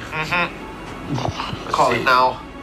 I mean, Alpha, Tig, Vex. I think he's busy in the beautiful girl stream. We would say that's an ultimate winning combo. Getting moderator. Yep. But here in M6, here in this current patch, things are not so simple. There's a Cho. There's still Darla, I continuing always attack remember Shark here. when you So that eat does for leave the Valentina what you open. eat for time pass. Are they not worried? Why so are they're you? probably going to overload, You overload them with make ults at me this point, remember right? It's that one. Alpha plus X, and I would only imagine that if they could get their hands on Beatrix, they would. But since it's banned out, does that mean they need self-peel for their marksman, who's going to get outraged Beatrix is anyway by also the Detonata? getting banned a lot. Because I think even at least with the Moskov, the Spirit of Despair, oh, Halos is coming at me, I can at least push you back, and if, you know, Jose happens to be standing behind you, I don't mind the extra bit of time. They're asking for the Bruno. I mean, that's true. But whatever the jungle needs to be, they just really have to make sure that he'll get his Bruno. It has to be a strong 4-man team fight. I know they're just gonna go for a full 5-man team fight. Valentina wide open. That's the only thing he can do right now. Unless they've cooked up something that will give more difficulty to this Tigreal and this Phoveus. After what happened in game 2, would you still glue? They're saying Phoveus. Oh, I don't know. I think I mean, at least the matchup into Phoveus is like a lot better compared to CC at a bare minimum. Yeah. They both leave the lane about the same time. You're still worrying about the same threats from mid. At least you'll be healthy when you leave the lane. Yeah. That's a really tough one. Yeah. Again, we did pose a question, the XP lane pick. If it's Arlott, though, I might be skeptical. But I think it needs to be active. It's a Joy again! Yeah, they go back to the Joy for Fried Chicken, and there's the Valentina, as we said, for Hoon. It's lineup of BTK. Valentina. Did Falcon prepare for a last pick to counter it all? Is this the venom we're looking for, the poison? Because Burning Pythons are not venomous. Yeah. They take down their prey with sheer force. Brute force. Is that what we're looking for? Is that the alpha? Oh. Back on a brute force breastplate sometimes. He does. He can anything for RP, but yet plays on. A sense of urgency nor an element of surprise if this is indeed the alpha. Yeah. They just have to play good. They just, I honestly think that both teams are just going to have to play good. I think they're trying to, you know, especially from Falcon's side, replay game number 1, except better, less mistakes. Oh, no alpha, Suyo. The switch up. All right, a little bit more mobile, a little bit more chances of being able to flank. They don't have the something along the lines This of the time CC, so it Hoon might is fall in the going to hands jungle, I guess. of Dax to break the formation. Game number is 3, going it's for Falcon and BTK. A single best of 1 now separates both these teams from moving on to the knockouts or having to face off in the final day of the M6 Swiss stages. My name is once again Staffa, joined by Mirko to bring you game 3 of a very intense series. Oh man. Again, it's back to a best of 1. Falcon Esports with the draft. This is technically, this is very similar to how they were able to win the MM qualifiers, right? Bruno on Benny. No, and he then won. Kid X on that signature Tigreal. We'll see if they can do it. Reverse sweeping BTK just like we saw in match 1. It was a reverse sweep. But these two teams have both elected to go back to the basics. The all reliable, the pocket picks, the comfort strategies, but only one will emerge victorious. Will Falcons replicate their success during MSC, or will the bloodthirsty Kings since then? We'll have to see. BTK back almost just game 1 all over again, right? The only difference here being who.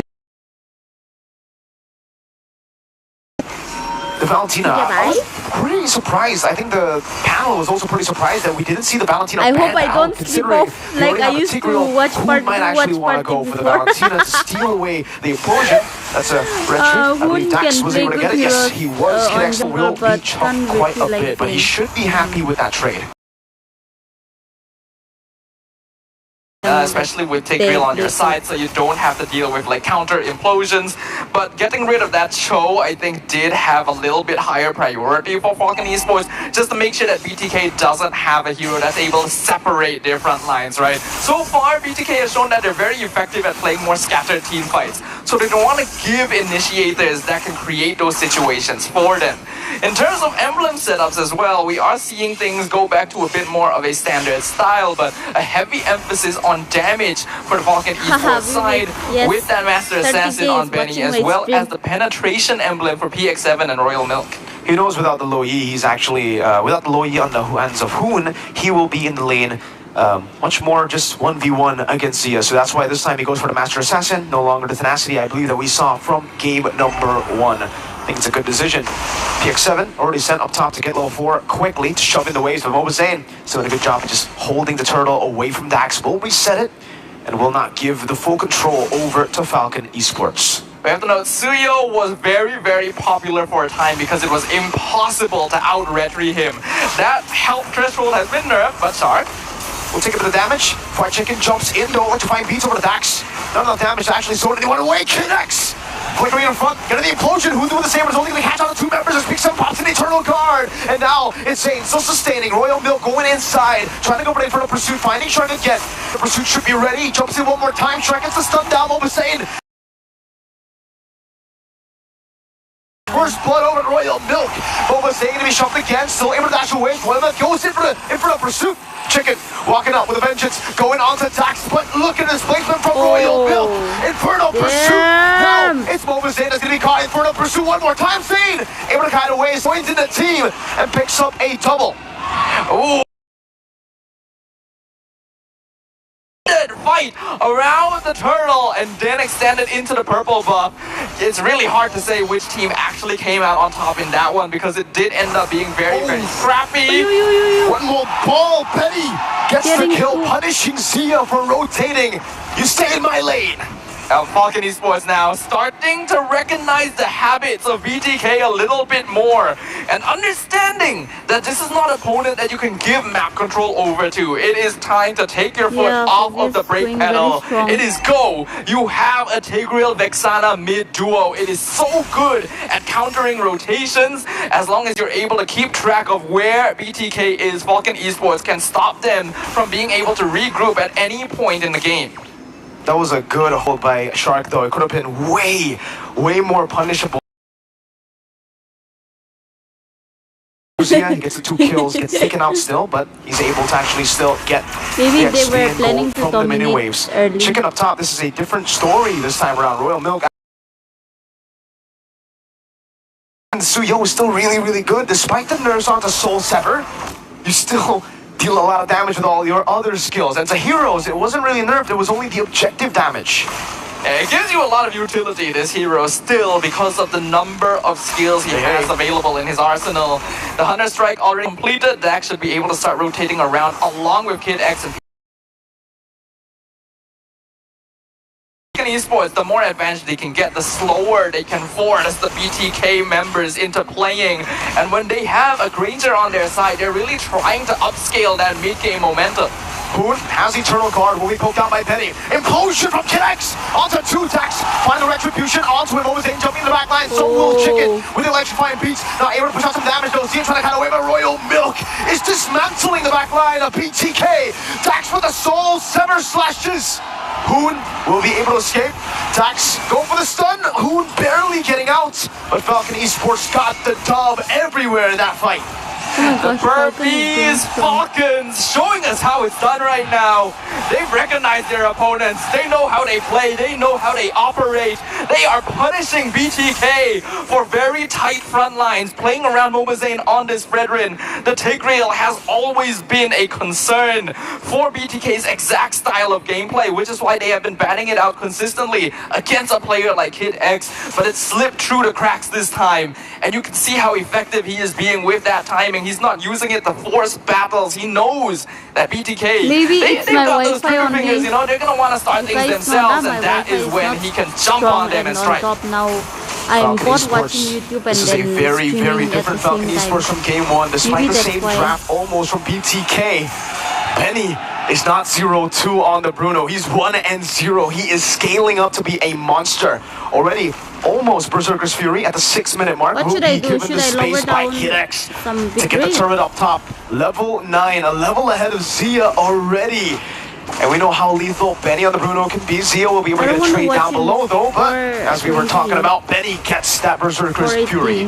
Berserker's Fury, 2 items completed in 6.5 minutes. This is a huge problem now for BTK. We already know Bruno, he accelerates the game, right? You want to end it before, hold on. Check in with a vengeance, able to kind of wait for now. Kid X will be chain CC and who I'm sorry, okay, if the stream is BTK buffering. really needing to find some sort of punish there. The ideal would have been a kill on Benny, but removing Kid X for another 10 seconds is actually great timing because the turtle has just come up. This will allow BTK the more competition, but look at Benny's damage already. Ridiculous damage. Finish streaming, I'm going to remove the voice. Kid X is spawned back in the game. White Chicken looking for the back line. Will be going on the big step. Gets the turtle though. BTK still caught in the fight. That's a pure fight from Zia. Kid X finds an implosion. Two members caught in the implosion. Zane brought back again, and that will be Zane trying to run away. But you cannot run away from the infernal pursuit. Benny continues with the siege, and it is a win by Falcon Esports again. With the talons of a falcon and the eyes of a hawk, the Burmese representatives with their eye on the prize the entire time. Fried chicken in the backline does not matter. Losing PX7 just a trifle because they get the turtle and they're able to surround BTK immediately. They have way more punishing power over time. Chicken with a vengeance. Benny assassinated in the back. Kid X dealt with as well. A bit of an overstay from Falcon Esports, overextending to get the orange bump. It's okay, Darla. Thank you for understanding. We have to know, White Chicken's still going to be a threat to Benny as long as he's not minding his position, and in that case, they were definitely pushed up a little bit too far. Not really respecting BTK after their previous battle wins. Even a flicker now forced out from a Royal Milk. Falcon, they still have the gold lead, they still have the tower advantage, and Benny is farming well, but that kill is going to stifle that speed a little bit and give BTK a bit more breathing room. Man, you forget about it. When you see a lot of these fights going Falcon Esports way, you completely forget the damage that Chicken can do when he's on Vengeance and electrifying beats to a marksman. And I guess we were reminded of that. Benny won't make the same mistake twice. Dax, though, however, will try to ensure that mistake doesn't happen twice. If he's able to poke down Zia and the rest of the members cost. Right now looks like Falcon is kind of going strong and Benny in most of these fights. It means that Dax is actually going by unchecked a lot of the time, right? The frontliners of BTK I hope I don't sleep off too well equipped for handling a Suyo with his max HP damage, and because of that, he's actually able to whittle down Shark and Mova Zane quite efficiently. Even Zia having a hard time finding safe positioning, especially since Benny just completed that Malefic gun. Oh, that's painful. And the thing is, that was literally just Dax with Royal Milk skill 2. That's it. No Curse Blast, no Benny with the footballs there. I don't know. If Benny gets a crit plus the combo earlier, could they have gotten Zia? Was that what? It's an interesting match, yes. I think it actually it's not like one is dominating fully or the other is like getting cooked, but somehow going equal, no? Honestly, the more items Bruno builds up, the heavier his balls become, I feel like. That's basically what's occurring with Bruno as he gets more farm. It goes up to like bowling balls, then to cannonballs. I don't really know what the ultimate is because you usually don't live that long anyway. But Falcon Esports are now playing the slow game, trying to bait BTK out of safety so that they can get a better opportunity for Benny to start melting them down. Good poke, Royal Milk stunned up again. Mobazane trying to put the poke connects. Going with the implosion, but only onto Mobazane. The Tornado comes in as well. Is that going to be who buys the damage? Mobazane taken down. White Chicken looking for the fly. Will be stunned. CC. White Chicken will fall. But Falcon is indeed going strong. But he survives. Free Lord to Falcon Esports. There is absolutely no chance. Only caught Mobazane, but when you're in a Lord dance, the enemy jungler is always going to be the best target you can go for regardless, and there is no way he is surviving both Dax and Benny when they are disfarmed up. And then after that, being able to land the Blade Surge in the middle of the electrifying beats to catch out Fried Chicken, Falcon Esports have come to play. And they are showing BTK why they are still to be feared. A 5k net worth lead now. We can see Benny even picking up that Rose Gold Meteor BOD completed by Dax. If you thought that they were at their power spikes before, you haven't seen anything yet. And you can see the respect from Benny, right? That Rose Gold Meteor already. Zia is not dealing enough damage to actually threaten anyone just yet from Falcon Esports. He needs to find he needs to thread the needle. He needs to get onto PX7. It's been hard doing it, but Somehow, they get it, Mosaic. Nova need a bigger hero pool, then they can go for the punish. Now hard game for PTK, yes. Falcon is already trying to finish the game. We'll go for the base turret. That is base turret number 1 in the mid lane, falling down. The tier 2 dealt with by Dax. In the bottom, all while we're talking about it. Zia go for that Sonata over to PX7, who trying to push out some damage again on the Kid X, but the base turret will fall again. Royal Milk walking up. Glorious pathway from Shark, looking for a moment, but will not be able to find it. Dax in the mid lane will just blink away, and Falcon Esports have dealt with the far lane base turret for the next Lord. So far, we can see that Falcons, everything is going exactly to plan. BTK, I like the discipline they showed earlier, and it's clear they're keeping track of the flicker timing on Kid X as well, because they were willing to group up to melt down the Lord without worrying about that potential flicker implosion combo. So it's very important that they know the timing on this battle spell, because it has been their undoing in almost every single fight. But we have reached the stage of the game where if you are not ending against a Bruno, you are in a lot of trouble. And BTK are in a position, are nowhere close to that situation. They are the ones being threatened. Benny is almost maxed out on items. Dax is still a consistent threat, and they're having difficulty even breaking through Royal Milk in the first place. They are not able to find the angle they need, and Falcon Esports knows it. Kid X finds the implosion, instant vengeance from White Chicken. Benny will be caught in the bad situation. PX7 gets the Eternal Guard down, and that will take him down. Dax gets a 3-man stun. It's the kite back now as Shark pops in to revitalize. No chicken. Benny. That damage now wins Tucker 2 for Benny. Dax gets the Melfic Roar. 15 seconds for the Lord, and Chicken will not respawn in time. Falcon might just blitz this enhanced Lord. It is the perfect opening for them. And even if they decide, hey, we don't want to end this right now, they have plenty of time. They scale so well into the late game with a Bruno and a Vexana. BTK are they're relying on Zia and maybe White Chicken being able to find the angle right now, but what can they even do here? They're very low, but it's not low enough to actually threaten anyone. And you could see the crazy zoning from Kid X just standing there menacingly, stopping Zane. You shall not pass. It may be a kid, but he is a terrifying one right now.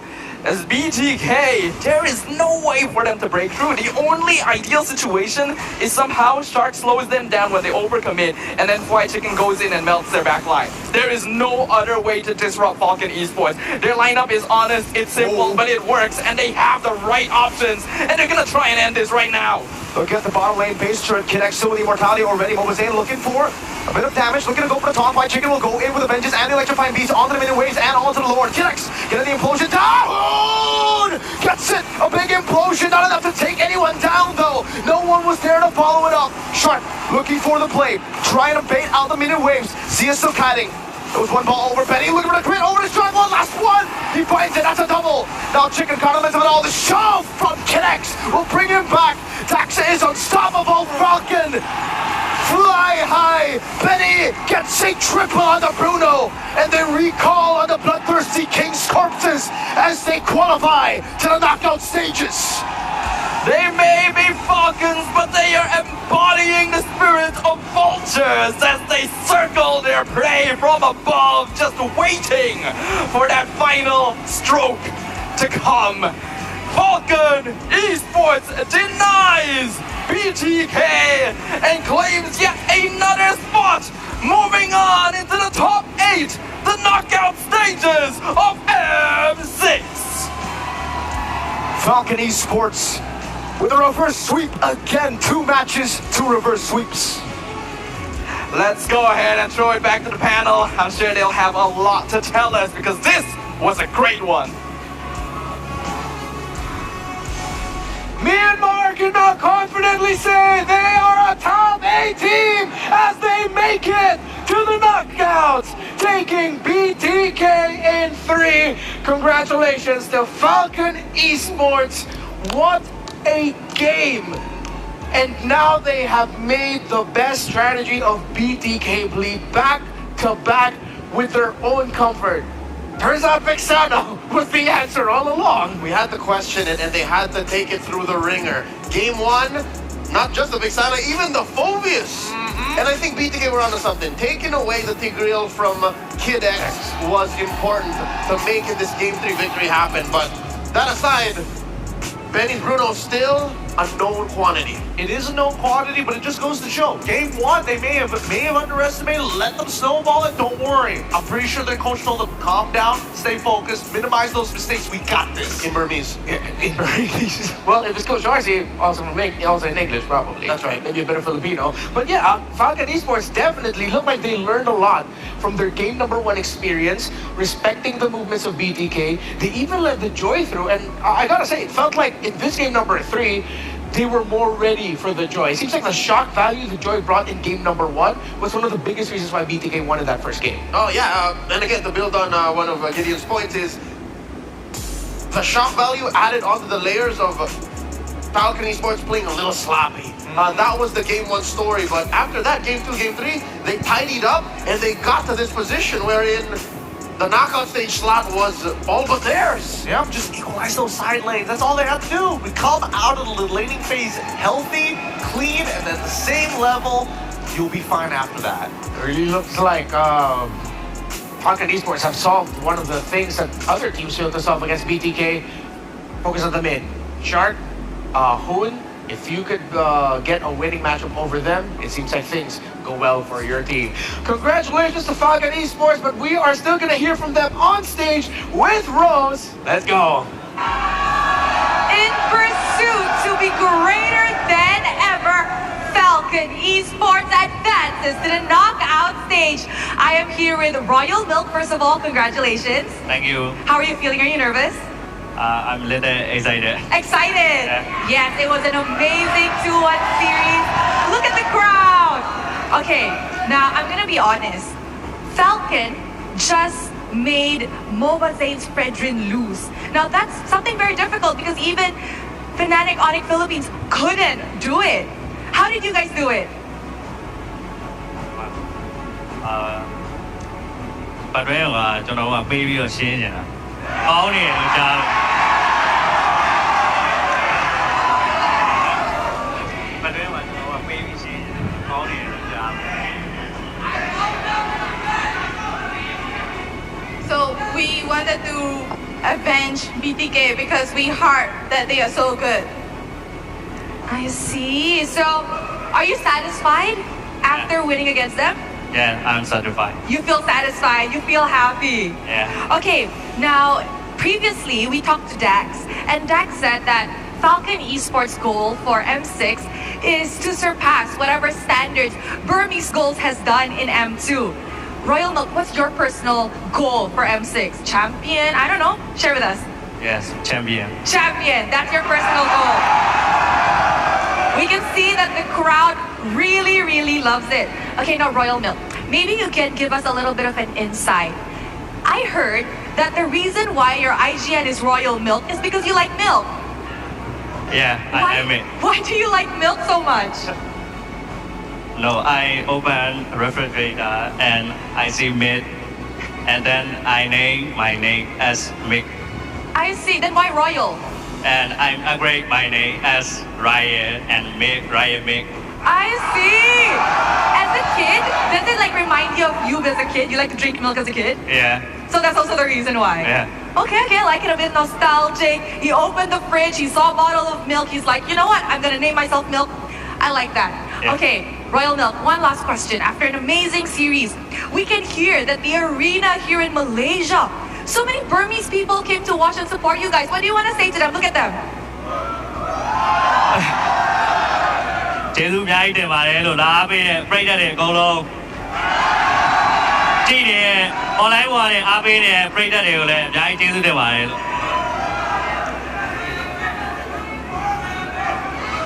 Thank you so much for everybody who come and support us here. All right. Thank you very much, Royal Milk. Congratulations on advancing to the knockout stage. And of course, amazing crowd for Falcon Esports. And with that, let's throw it back to the panel to break down how they went up against BTK. Congratulations again to Falcon Esports. I didn't know it was simple as that. The heroic origin of Royal Milk's name is just open up the fridge, saw milk, said, I'll name myself Milk. My name is sort of similar to Royal. I'll be Royal Milk. Hey, the simple name, simple origin story, simple approach to the game. It's so on the nose. It's so honest, and I love it. Because again, this has been a long time coming for Royal Milk. He wasn't this standard a couple of years back. He was definitely one of the weaker links. But now, he's really reformed and is coming to his own. And considering watching that game, playing up against Fly, who is known to be tried, tested, and true, I think at this point, Falcon's a namesake for M6. Well-deserved victory from the representatives from Myanmar. And to see a Myanmar team succeed so far as they have, it's great to see. Again, as Filipinos, because of their runs in M2 up against Brent Esports in that grand finals, we've always had Myanmar. There's always been a special place in our hearts for the Burmese. The only other country to have ever shared a grand final slot with the Filipinos alongside the Indonesians. Yeah, and it's good to see that performing to the top after a very shaky, quite sloppy game number 1. The recovery here, it feels like this game 3 was just a culmination of all their learnings from their first 2 games. I love the swerve on Dax's Suyo. We forgot how deep this young man's hero pool goes and how mechanically gifted he could be, because in game 1, this was the alpha. This very slot was an alpha. And we were so expecting, hey, game 3, that last slot, just give him the alpha. But no, the way he played here, he was asserting big Dax energy. It really was. And I think, the flexibility, it suits his playstyle a little bit more. With Alpha being so all in, you gotta make sure when you throw that spear, you land it. But Dax this time around, also keeping in mind that Wide cannot get to that back line. The backline access really was tough. Even though we think that White Chicken might be able to replicate that first game that he had, again, like Falcon was ready for it. Remember, throwing back to game number 1, there was a moment where White Chicken was 2 levels ahead, and even then, with a full kit and a significant item gap, Royal Milk was still able to bring the joy all the way back, bring it low. Now Royal Milk looks like he saw that and he was like, you know what? I don't mind this joy. Falcon said, we don't mind this joy, and they just played around each other's ability gets so well with the crowd control they have in the Roman mid. Except that one time wherein Flight Chicken punished Benny, took him down close to the orange buff, and I think that was the one moment that Falcons needed to wake up once again. That was what? Post-late game? After a Lord push? And if Falcons let go of those kind of moments, which was a majority of game 1, if they let go of those follies, then all the more they should be a threat in the knockouts. I mean, it's an overheat, and I can understand where Falcons are coming from, right? Again, after, a disappointing game number 1, coming in and fighting really hard in game number 2, I think in game number 3, once they kind of leveled their heads and understood that, hey, wait a minute, most of the time, it's just the mid-range battle that we're losing out. It's either we all in and work around PX7 to set him up for success with the Eternal Guardian. If he lands on Eternal Guardian, it's basically a free fight for us, allowing Kinex to just go, Flicker Implosion, who wants it? I know that both of you don't have Purify. That's an interesting weakness for Falcon then. Something that teams in the knockouts should look out for. That mid-range engage. So in boxing terms, they're lacking the cross, they're lacking the jab to check range. Yup. Well, it seems like Falcon was able to land the haymaker here with the MVP performance from Royal Milk on that Phobius. Now, when you have a lineup like that, where you have the Suyo with you, and then the Bruno, and then you have someone who is, yes, Phobius is tanky, but he's not the most straightforward tank in the meta, frontliner in the meta. It can be quite punishing sometimes to play a Phobius, but there was a lot of control that Royal Milk showed with when he would proc the Infernal Pursuit, actually use it to keep their formation tight. That Falcon Esports, it happened a few times, but it was rare that they had to break formation because Royal Milk was too deep in as a Phobius. Yeah, partially I think Royal Milk is one of the reasons why Hoon, having stolen the Tigreals or Kidex stole, like what, 4 out of 5 times? Yeah. Could not get a solid catch. I definitely think that in Hoon's position, he probably wanted PX7, but PX7 would refuse to show himself. And that's when Royal Milk is like, you're gonna steal the Infernal Pursuit? Try me, as he excels in these fights. Now, as we go into the highlights here, just a big focus on this very first fight that I think was the backbreaker, and more so, the catalyst for Falcon Esports to truly take advantage, because Royal Milk finds 2 kills in the middle of this fight, and is also able to zone out. He went even against Chicken in lane, walks out of it first, and at this point onwards, even Momozayan realizes, wait a minute, he's so much stronger than I thought he was. Falcon Esports here, it really looked like they went into this feeling very confident. They knew that they had a winning lineup, and that's why in the initial portion we saw a double kill from Zia. They were able to punish overzealousness, but then Falcon Esports just doubled down, fixed everything again, made sure they were man-marking who they needed to mark, and then once they executed, you really see that the good side of that confidence. So now the question arises, after we've been singing Falcon Esports' praise for the past 5 minutes, where does this put BTK? Besides the 2-2 bracket, what does this mean for their game? Yeah, I think, what a lot of teams are going to learn from this is potential answers to this Predator. But at the same time, I think that BTK is trying to push what the meta is asking of them. And I think it really boils down to both Shark and as well as Flying Chicken. What flex picks work for both of these players, but at the same time, it allows Fly to still be a playmaker rather than forcing him to be a pillar.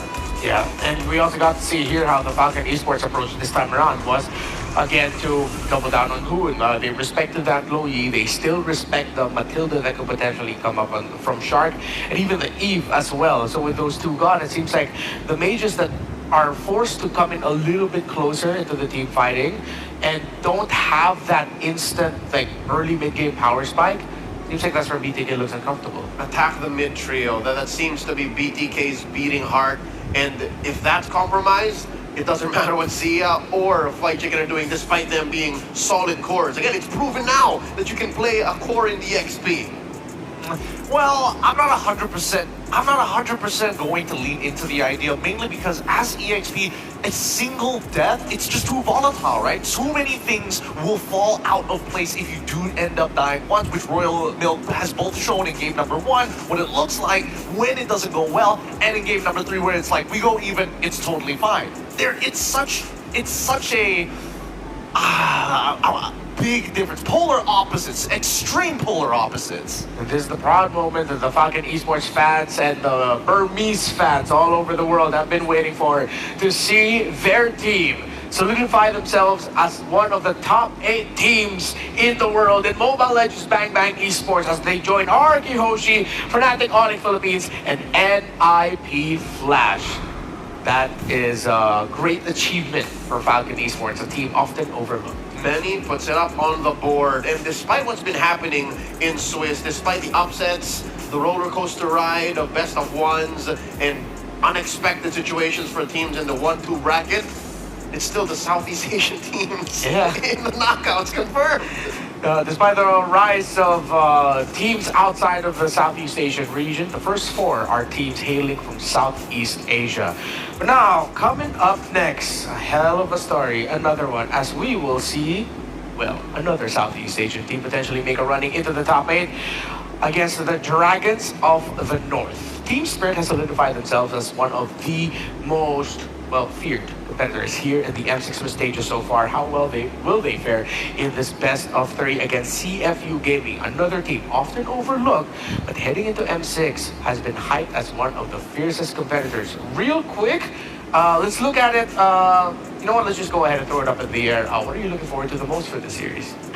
The Vi Gaming at its finest from both, actually, because CFU very aggressive. Team Spirit have their own flavor to that, so let's see that just.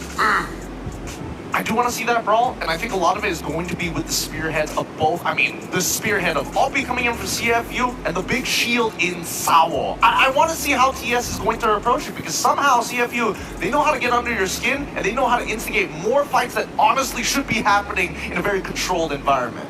All right, it's CFU's big bro Obi against the godfather of EECA, Sawo, in the next and final match of the day. Will it be Cambodia, CFU, or EECA's Team Spirit advancing onto the knockout stages? My name is Ren Santa Cruz, here with Leo and Gideon Q. We will be back for this titanic matchup, which could just be another banger.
In MLBB, each of the 5 players plays a distinct role. Whatever it is we're gonna believe, but how do these roles work together on the world stage? Go, son! Pick something! Mid laners and roamers are the bedrock of the team. Look for the knockup, not even find a sentry once more. Takes him out. Whether it's picking BP tanks, mages, or sustain, together they provide crowd control and damage in the early game, making space for the team to farm or secure objectives. Then we have the EXP laners, usually playing tanky heroes. They poke and zone the enemy to create opportunities. Alright, let's see. Let's fight the fences here. Here goes in. It's gonna be a lot of damage played. While the roamers pick to fill the team's needs and support if needed. EXP laners must win their lane and protect their tower with aggressive confident play, ensuring map control for the team. Final slash! Finally, we come to the junglers, the early to mid-game finishers, and the gold laners, the mid to late game finishers. Finally! The god in the jungle takes a double kill. For junglers, whether it's frontline tank utility or assassin early game assassin burst, they form the core of the team.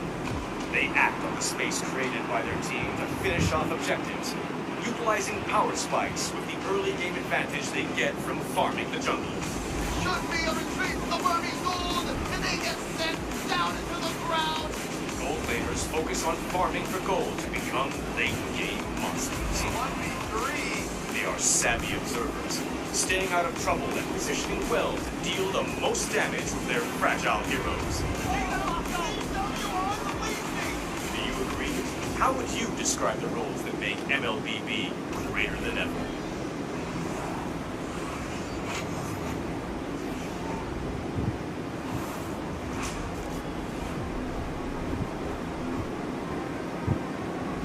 A new era begins at M6. But who are the rising superstars leading the way? In Latam, Maycam Evolve emerges as the new gem of the region. With Aurora's fierce adaptability and rookie sensation Super Nahuel, the Dynasty Enders made history, toppling the undefeated RRQ Akira after a 2.5-year reign. At NTC Turkey Championship, S2G Esports rises as a new challenger. Led by Sigibum's superstar performance at the gold lane, Haku's playmaking, and Begin's rotation, they are ready to shine on the world stage. In their M-Series debut from MPL Cambodia, CFU Gaming is ready to strike, with M2 veteran Bobby and core members Detective, Z, and Wadu. Can the Sharks are primed to make waves on the world stage? Returning to the M-Series is RRQ Hoshi, the Samuraja.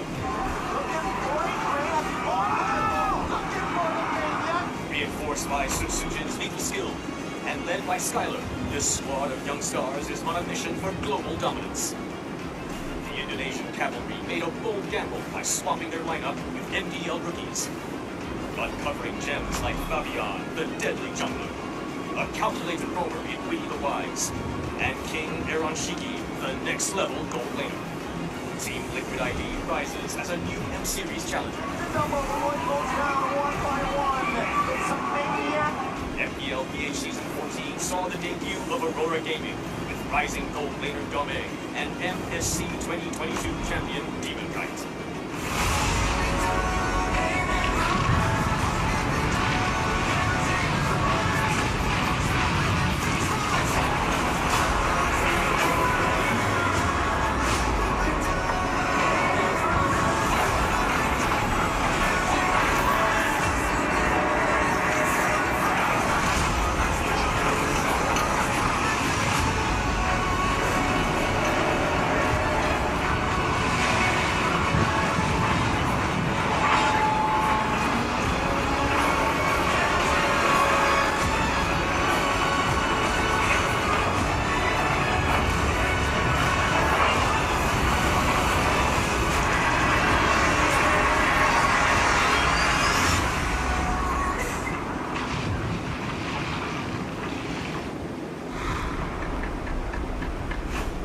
In some ways, the stories of these two teams are very similar. A lot of eyes on them as potential dark horses and up-and-coming contenders heading into the M6 World Championship. The question, can they deliver? Now, they only have to deliver one series win to make sure that their region and their squad goes into the knockout stages. It's CFU Gaming from Cambodia and Team Spirit from EECA as the final best of 3 series of the day here in the Swiss. My name is Fran Marsana Cruz here with Leo and Gideon. Before anything else, quick shout out to Kidia Gaming and Esports District, where we unite gamers, communities, and fans across all genres and walks of life. Just search at Kidia Gaming online. Did you guys talk about saluting at the same time? Because I feel left out. No, we're just NPCs just like that. But honestly, thanks for bringing up Kadia and communities, because right now I think that even the communities are a little split on who exactly is the dark horse of this particular matchup, with EECA obviously being here for a while, but Cambodia is just one of those regions. If the meta suits them, then you see a new team come up to show, hey, we got this in the bag. The thing about Khmer teams is it's less about the meta. It's more about their tempo. And we've seen it from teams like See You Soon that went deep in the last World Championship M5, and I'm pretty sure for a lot of Khmer fans this is going to sting. It was Deus Vult then.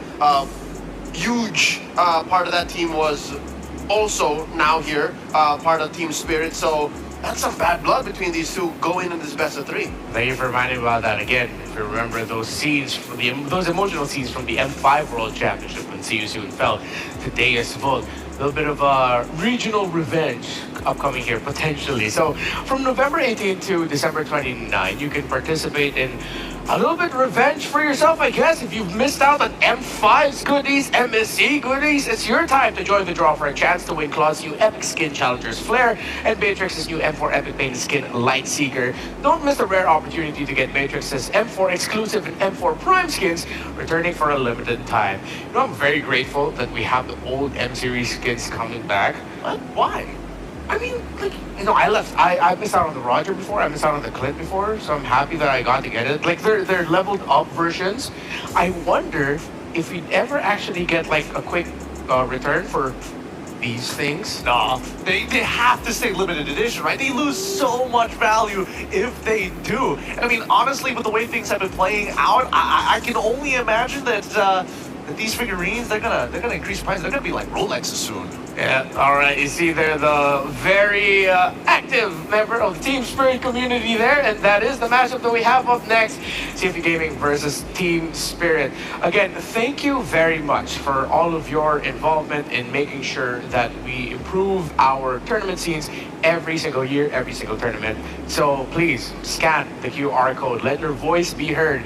Not just on the internet comment sections, you know, those surveys we put them up there for a reason.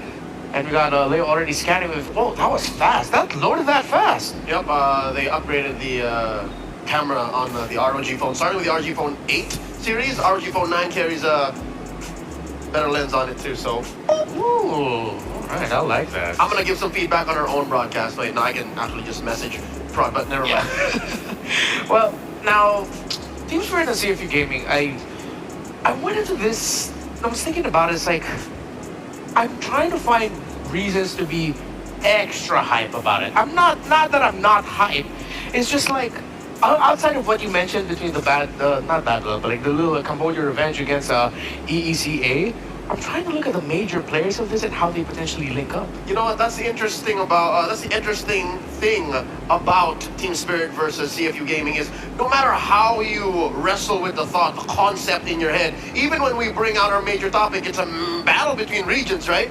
It's a matchup that you would rather digest and watch as it unfolds. It's less something to talk about, more to experience. I think I can agree with that sentiment as well. And I mean, from a technical standpoint, especially when you're looking in the game, CFU is the more aggressive ones moving forward into this. They're more of, give me a spear, I'll puncture your armor as quickly as possible. And then after yesterday's game, looking at EECA as a whole, they can play both styles. There's a lot more balance to it, but the best of the best know, Sawo, even on Beleric, doesn't even need a flicker. He just needs to be the shield.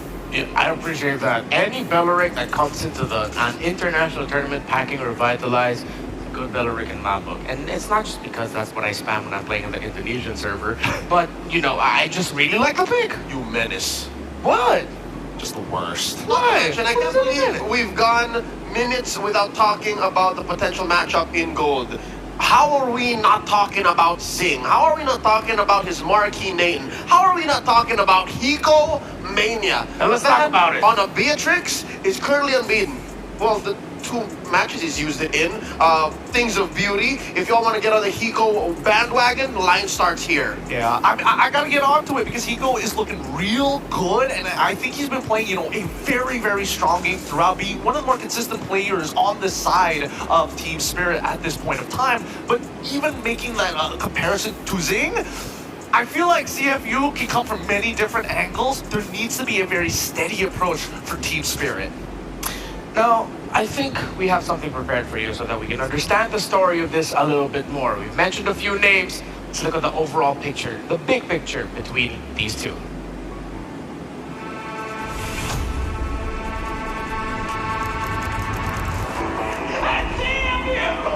Secures the win! Tonight, the Dragons rain fire!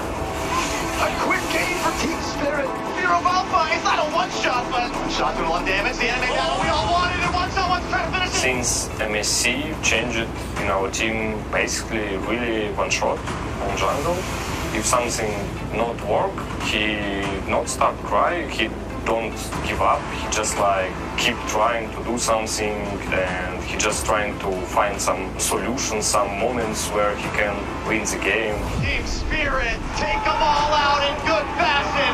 Tonight, the Dragons rain fire. But now it's like new jungler, he just becomes a man. Being able to kite away, it's a wipeout. CFU Gaming continues the upset. What a performance within the ton.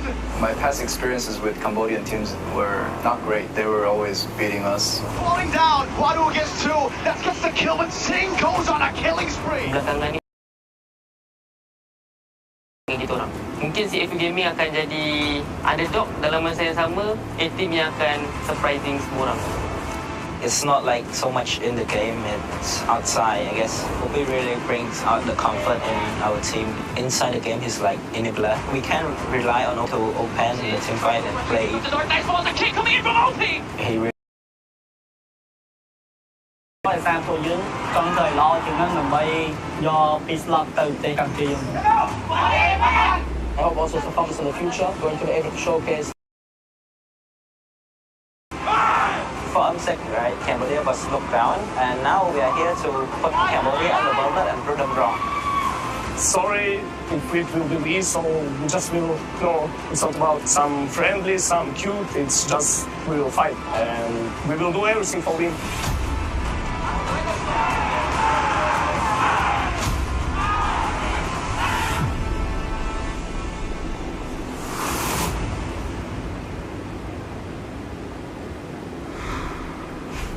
Godfather of ECA has spoken. Nothing cute about this one. It's just gonna be a fight. It's nothing friendly. They're willing to do it. Everything. Everything to get that dub. Hopefully that everything is within the game. And now, if that's the case, you know, I feel like with him saying that, hopefully more Team Secret surprise picks, you know? Well, I mean, surprise picks is one thing, but there's got to be some kind of level of understanding and logic behind it. Because for me, at least as an analyst, Team Spirit, there's a lot of logic when they play the game and when they draft. CFU, it's a mental battle dealing with these guys. They've already taken down Vamos, of course, and how did they do it? They got underneath their skin, and they're able to overheat their opponents and douse them with so much fuel that it ends up smothering them. That's a huge strength coming in from CFU. Again, you watch them play, you watch them even in their home league, MPLKH, the league that they've yet to win up until this point to qualify for M6. You'll know that what Gideon is saying is right. It's a very intuitive way of playing MLBB. It's very instinctual, very just primal way of responding to team fights and enabling your cores, which was spoken of in that video package. Zing and the detective look to OP to do that. So now that we are a little bit more familiar with the animalistic side of CFU Gaming and how they play, let's get into their heads. What made them better so that they could finally become champions. The biggest difference this year is the change in the players' mindset. They are more resilient now. This is also their first time at the M Series as CFU, and since there's only one slot for Cambodia, we came into M6 with two things in mind: a learning attitude and the goal to do our best. They're going up against three names mainly who were very experienced in the international stage. Now then, this has put a lot of pressure onto OP to step up, be the big brother yet again, and lead this team against experienced vets in two of them at the center of the map, in Sawa and Sunset Lover, and one in the EXP lane, which so far today has been like the crucial role of the game in Kid Bomba.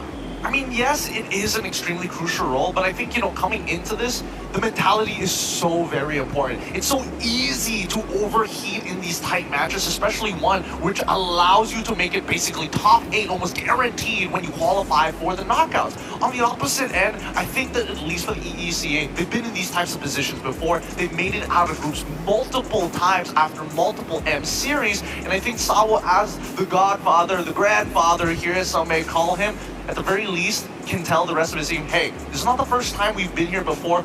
You play better. You play better. You play better. A real thing he did during M5. And that's just assuming that it has to get to that point. We're talking about how there has to be a method behind the madness. Team Spirit also has a good coach, a gameplay-centric coach in Coach Friend. So that's going to come into play when they face off against the man we just saw a quote from, Coach Taimigo, leading CFU Gaming. I mean, CFU Gaming from Cambodia, this is a dangerous squad, man. They've already knocked down one of my representatives, but at the very least, keep your eyes open, not only for OP, who's going to keep on fighting, but Detective and as well as Zing. Detective is a big standout for me at the very least. He's able to show us many different sides of what the meta could potentially offer, but at the very least, macro-centric, even when his micro is peak. And he also admits that he sort of looks like Fabian from Team Liquid ID and wants to go up against him. Hopefully that'll be in the top 8 and not in the lower portion of the bracket that CFU is trying to avoid getting into. You mentioned OP earlier, Leo, 100% win rate on the show. Definitely has to be contested by Team Spirit, which they've shown before, and for Singh, which we've also been touching on since the high package. He is the key to victory. 33% of the damage dealt by this team is from the gold laner alone, but Team Spirit has an epic gold laner in Hiko as well. Hiko Mania is in full swing, and the world can't get enough of it. What else can this young man play? Will CFU stretch out the hero pool that Team Spirit has prepared? Because again, that Beatrix is a thing of beauty. What else is Hiko packing? I mean, he's packing a lot, especially with the support system.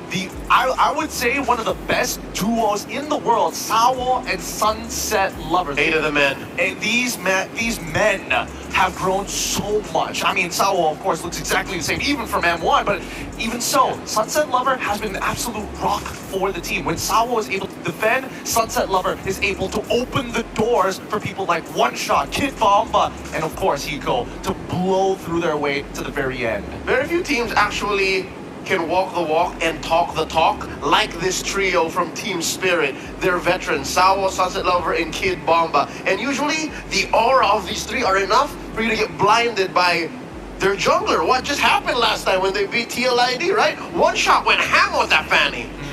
And I'm glad that we're finally touching on very specific heroes now. We've touched a little bit on the show, on the side of CFU Gaming. Now, Team Spirit has shown that One Shot is a very reliable Fanny. Interesting that the two iconic heroes so far with these are actually, well, they chose to counter the Fanny, as we know. So, well, One Shot even admitted that he did also surprise with the Fanny. He played a lot of it during training and in ranked games, and I just never played it in any tournament before this because it wasn't in the meta. Interesting that last thing he said there, Leo. The best Fanny he's ever seen is Kyle Teasy, M5 world champion from Falcon's AP brand. Kyle Teasy almost took down MSC as well, so One Shot was watching. And it makes sense. Who's his coach again? All right, one of the coaches of M5 World Championship winning jungler Kyle Teasy, friend. It must have been a crazy experience for them, right? In the EECA, they're looking for a coach. Friend steps up and is like, I'll do it. That is the equivalent of a young boxer picking up Freddie Roach. Like, I'm the next Manny Pacquiao. I'm the next Manny. Oh, God. I mean, I'm excited for this matchup because I think the draft is going to be so interesting from both sides. One wants to instigate fights, but we've seen so many unique picks coming in from Team Spirit that has some great ideas behind it. There's always a method to the madness, as they say. And let's see what madness we'll see from this draft. A part of me is thinking that maybe Team Spirit might hold back a little bit on the little bit more local picks.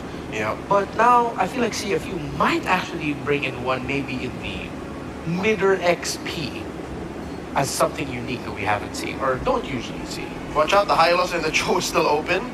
So that's a big trade that we should be watching out for. What will they let through? Honestly, it's hard to read where these drafts are going, especially with the meta so expansive, and again, really benefits teams who have a clear personality and identity coming into these games, right? With strong win conditions and a clear path to victory, teams need to simplify it down. They don't want to have too many tools. Yeah. Sometimes too many tools could cost you the game. Yeah, to add to that idea of simplified, actually, Team Spirit, it's not that they're not versatile, but it seems like they are keen on very specific strategies. They've only played 10 unique heroes in 3 games. And fun fact for Hiko and RNG remain the only gold layers yet to play Bruno in the M6 Swiss. RNG remain the only gold layers yet to play Bruno in the M6 Swiss stage. If ever we see Team Spirit whip out of Bruno, although knowing CFU and Cambodia, they'll probably take it as one of their first 2 picks here. That'll be the first time we'll see it. Oh, no, yeah, there, they take it. Yeah, you called it on the dot, right? We expect the Bruno. I'm also expecting the Cho coming out from the side of CFU. I mean, there's no reason not to. It's just good in pretty much any kind of composition. You need pickoff, Cho's.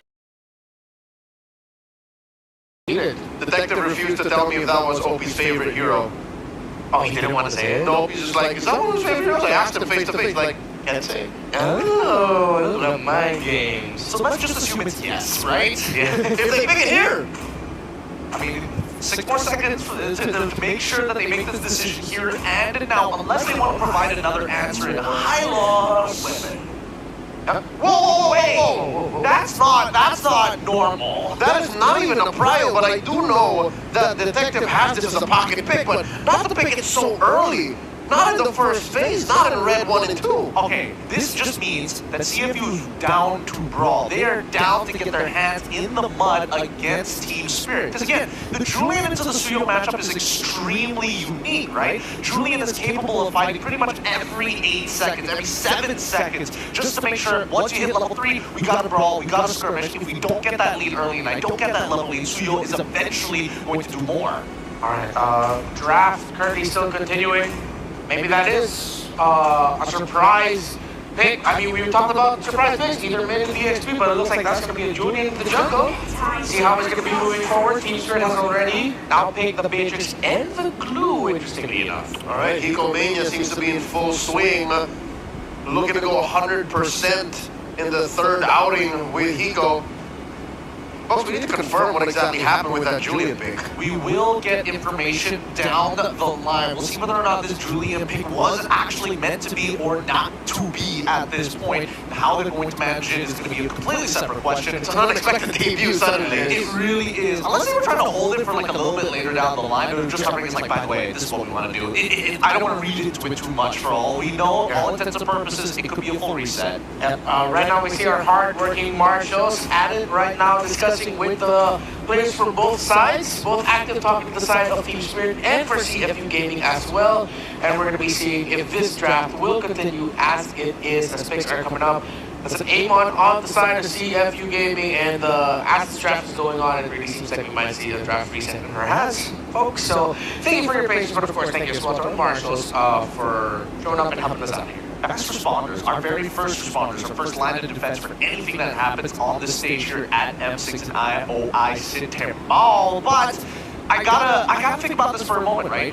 We've seen a lot of teams go for the Suyo first pick opening. I'm assuming that at least first pick is probably, verified at this point. Yeah. Do you guys think that it's a strong opener? Personally, for me, I feel like any power picks at this stage, other than quote-unquote the Bruno, has been kind of lackluster. Yeah, especially from the last one, I'm a little bit more okay with Suyo popping up as a first pick, even though there has been this trend of teams forgoing it. But then I think it boils down more to the, is your jungler a hella good Suyo that is worthy enough as a first pick?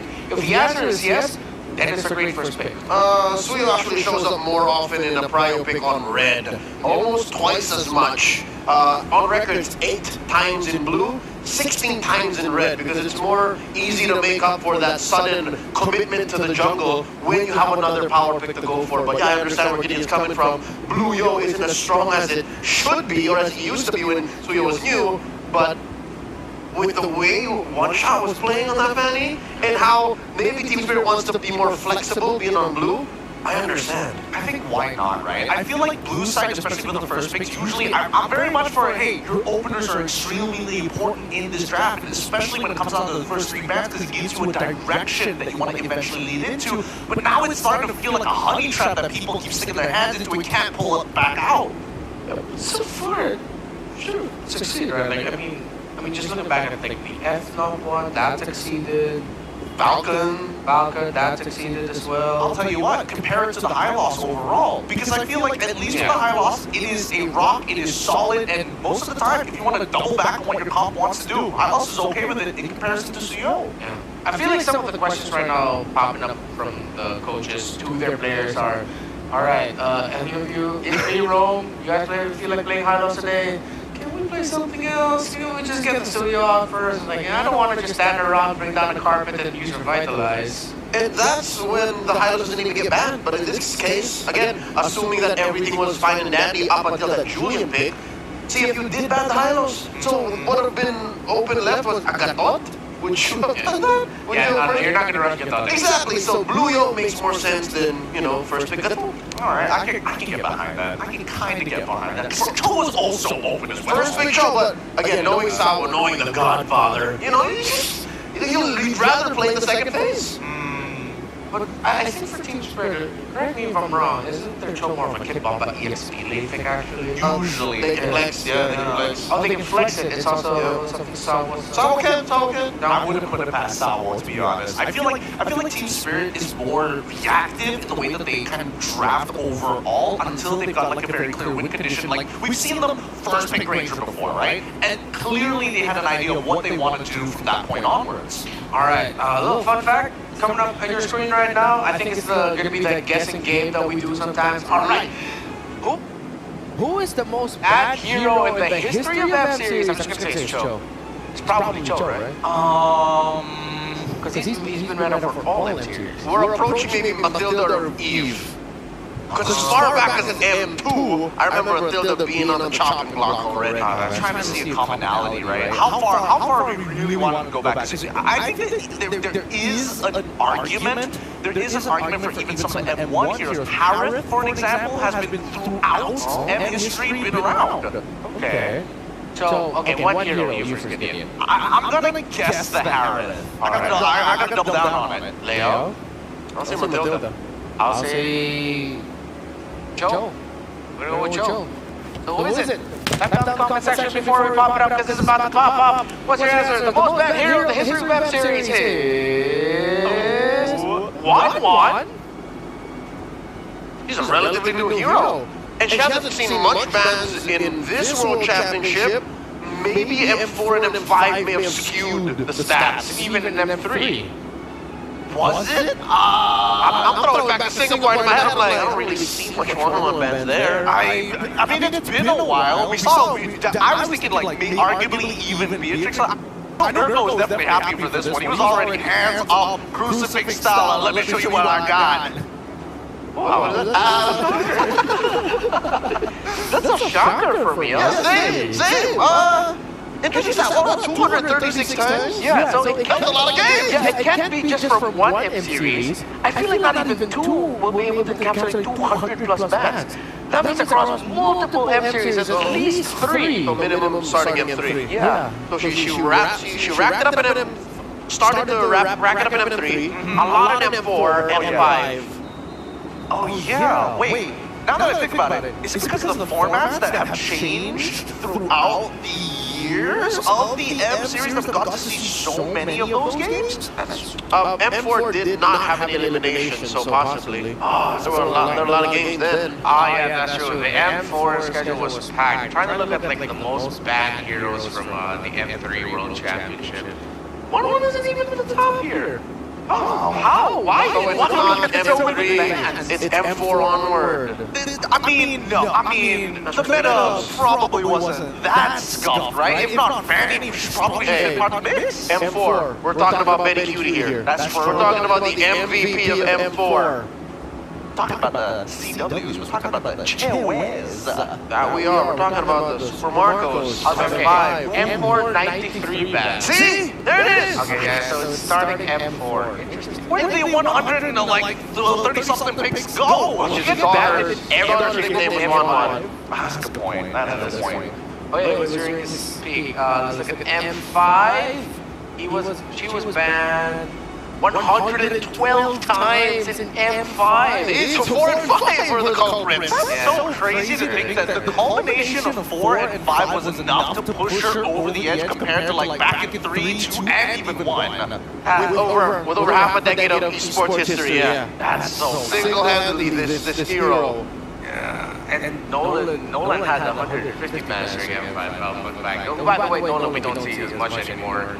It seems like the homie dipped. Yeah, the one big time burst is a risk not a lot of teams are willing to take anymore. Yeah, bro is playing second fiddle to even Fredrin. Yeah, hopefully he finally went back in time to take care of Layla properly.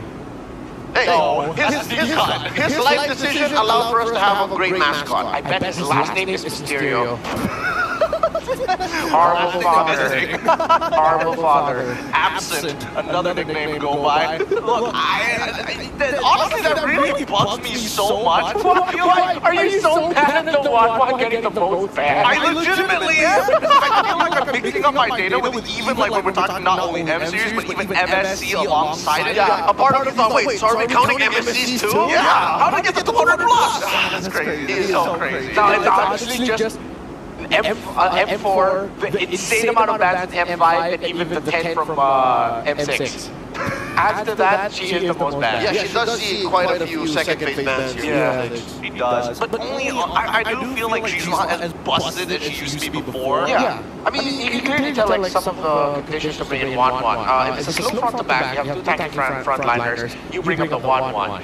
But then, as we saw in Fnatic on Philippines versus BDK, the 1-1 is now also countered by the Aerial. If they can run away with it. Which means you gotta watch out for the burst. Yeah, so you want a good front line and you want no burst. So that's how you get rid of the 1-1. Alright, so folks, we are just gonna go off for a quick moment. We are fixing everything right now to make sure that our competitors are set. Again, this is CF versus Team Spirit, but before anything else, we have a special video prepared for you. Watch this.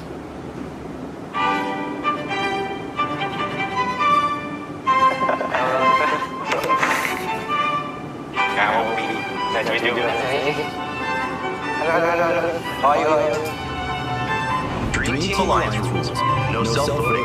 You cannot vote for yourself, and all pairings must be agreed upon by everyone. One player per team. Only one player can be selected from each team. Role consistency. Players must stay in their assigned roles. Team name and justification. Name your Alliance Dream Team and explain the reasoning behind your selection. I think this is the first time I've met both of you, right? Yeah. I know you're going to be top channel. You is good in Goodland. For real? You trash talk mainstream. Because you jago sangat lah. Your gameplay is good. Question. I don't have question, but you need to take back what you say. Server? Yeah. Still. Still easy server. Who you want to take in jungle? Maybe take King from the jungle, so not take Supermarket. It's probably the best of the rest. I don't like Nets. Why? Because he's so low. I don't like all players because he's cannot champion in my country. Okay, I think we need this chance. 3 players, right? Yeah. To choose one player to go out, kick the player first. Okay, Papa go first because you choose my teammate, right? Yeah.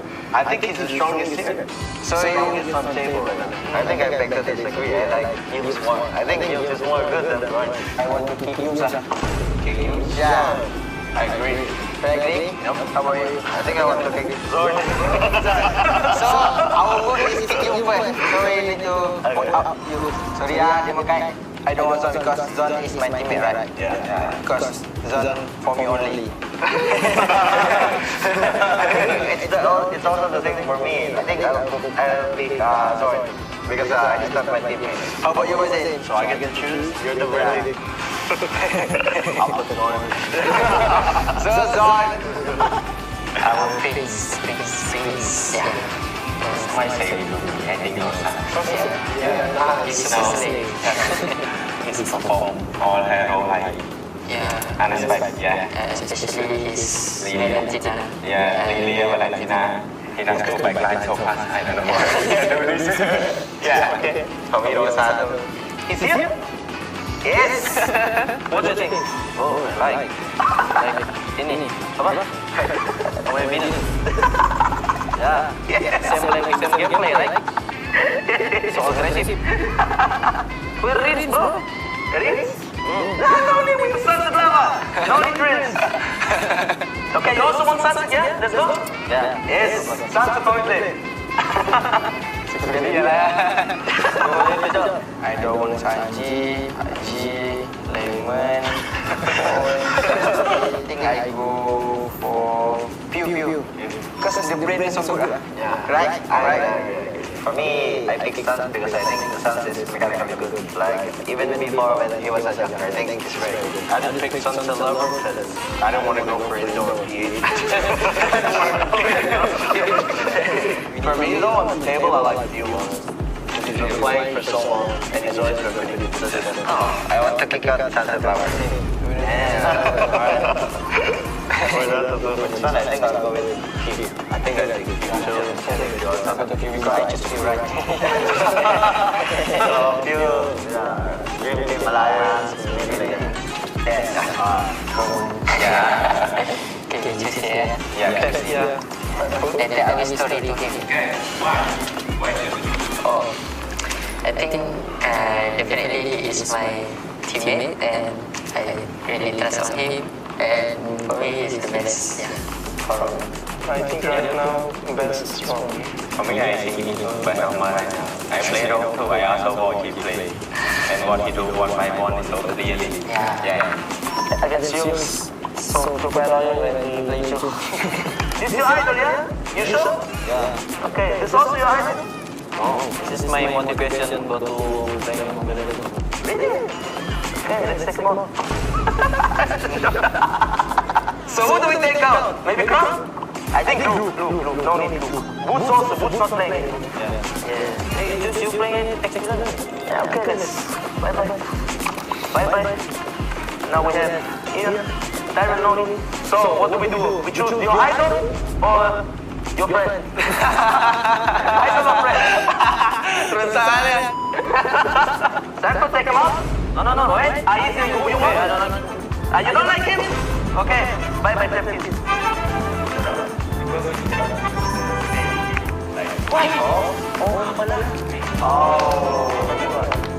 guys want to go for Sans instead? Yeah, sure. We need to put that. So San is our best player and then Pew is sick and then we need to keep him sick. Yeah. I want him out. In all time, I is over. Really? Just a good thing. That's my idol, bro. Okay, let's play rock, paper, scissors, for Aura. 3, 2, 1. 3, 2, 1.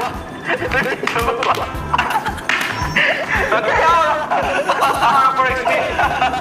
There you go. That's our dream team. Yeah. Who's better, Tyron or Aura? 7 or Aura? You or Aura? Both or Aura?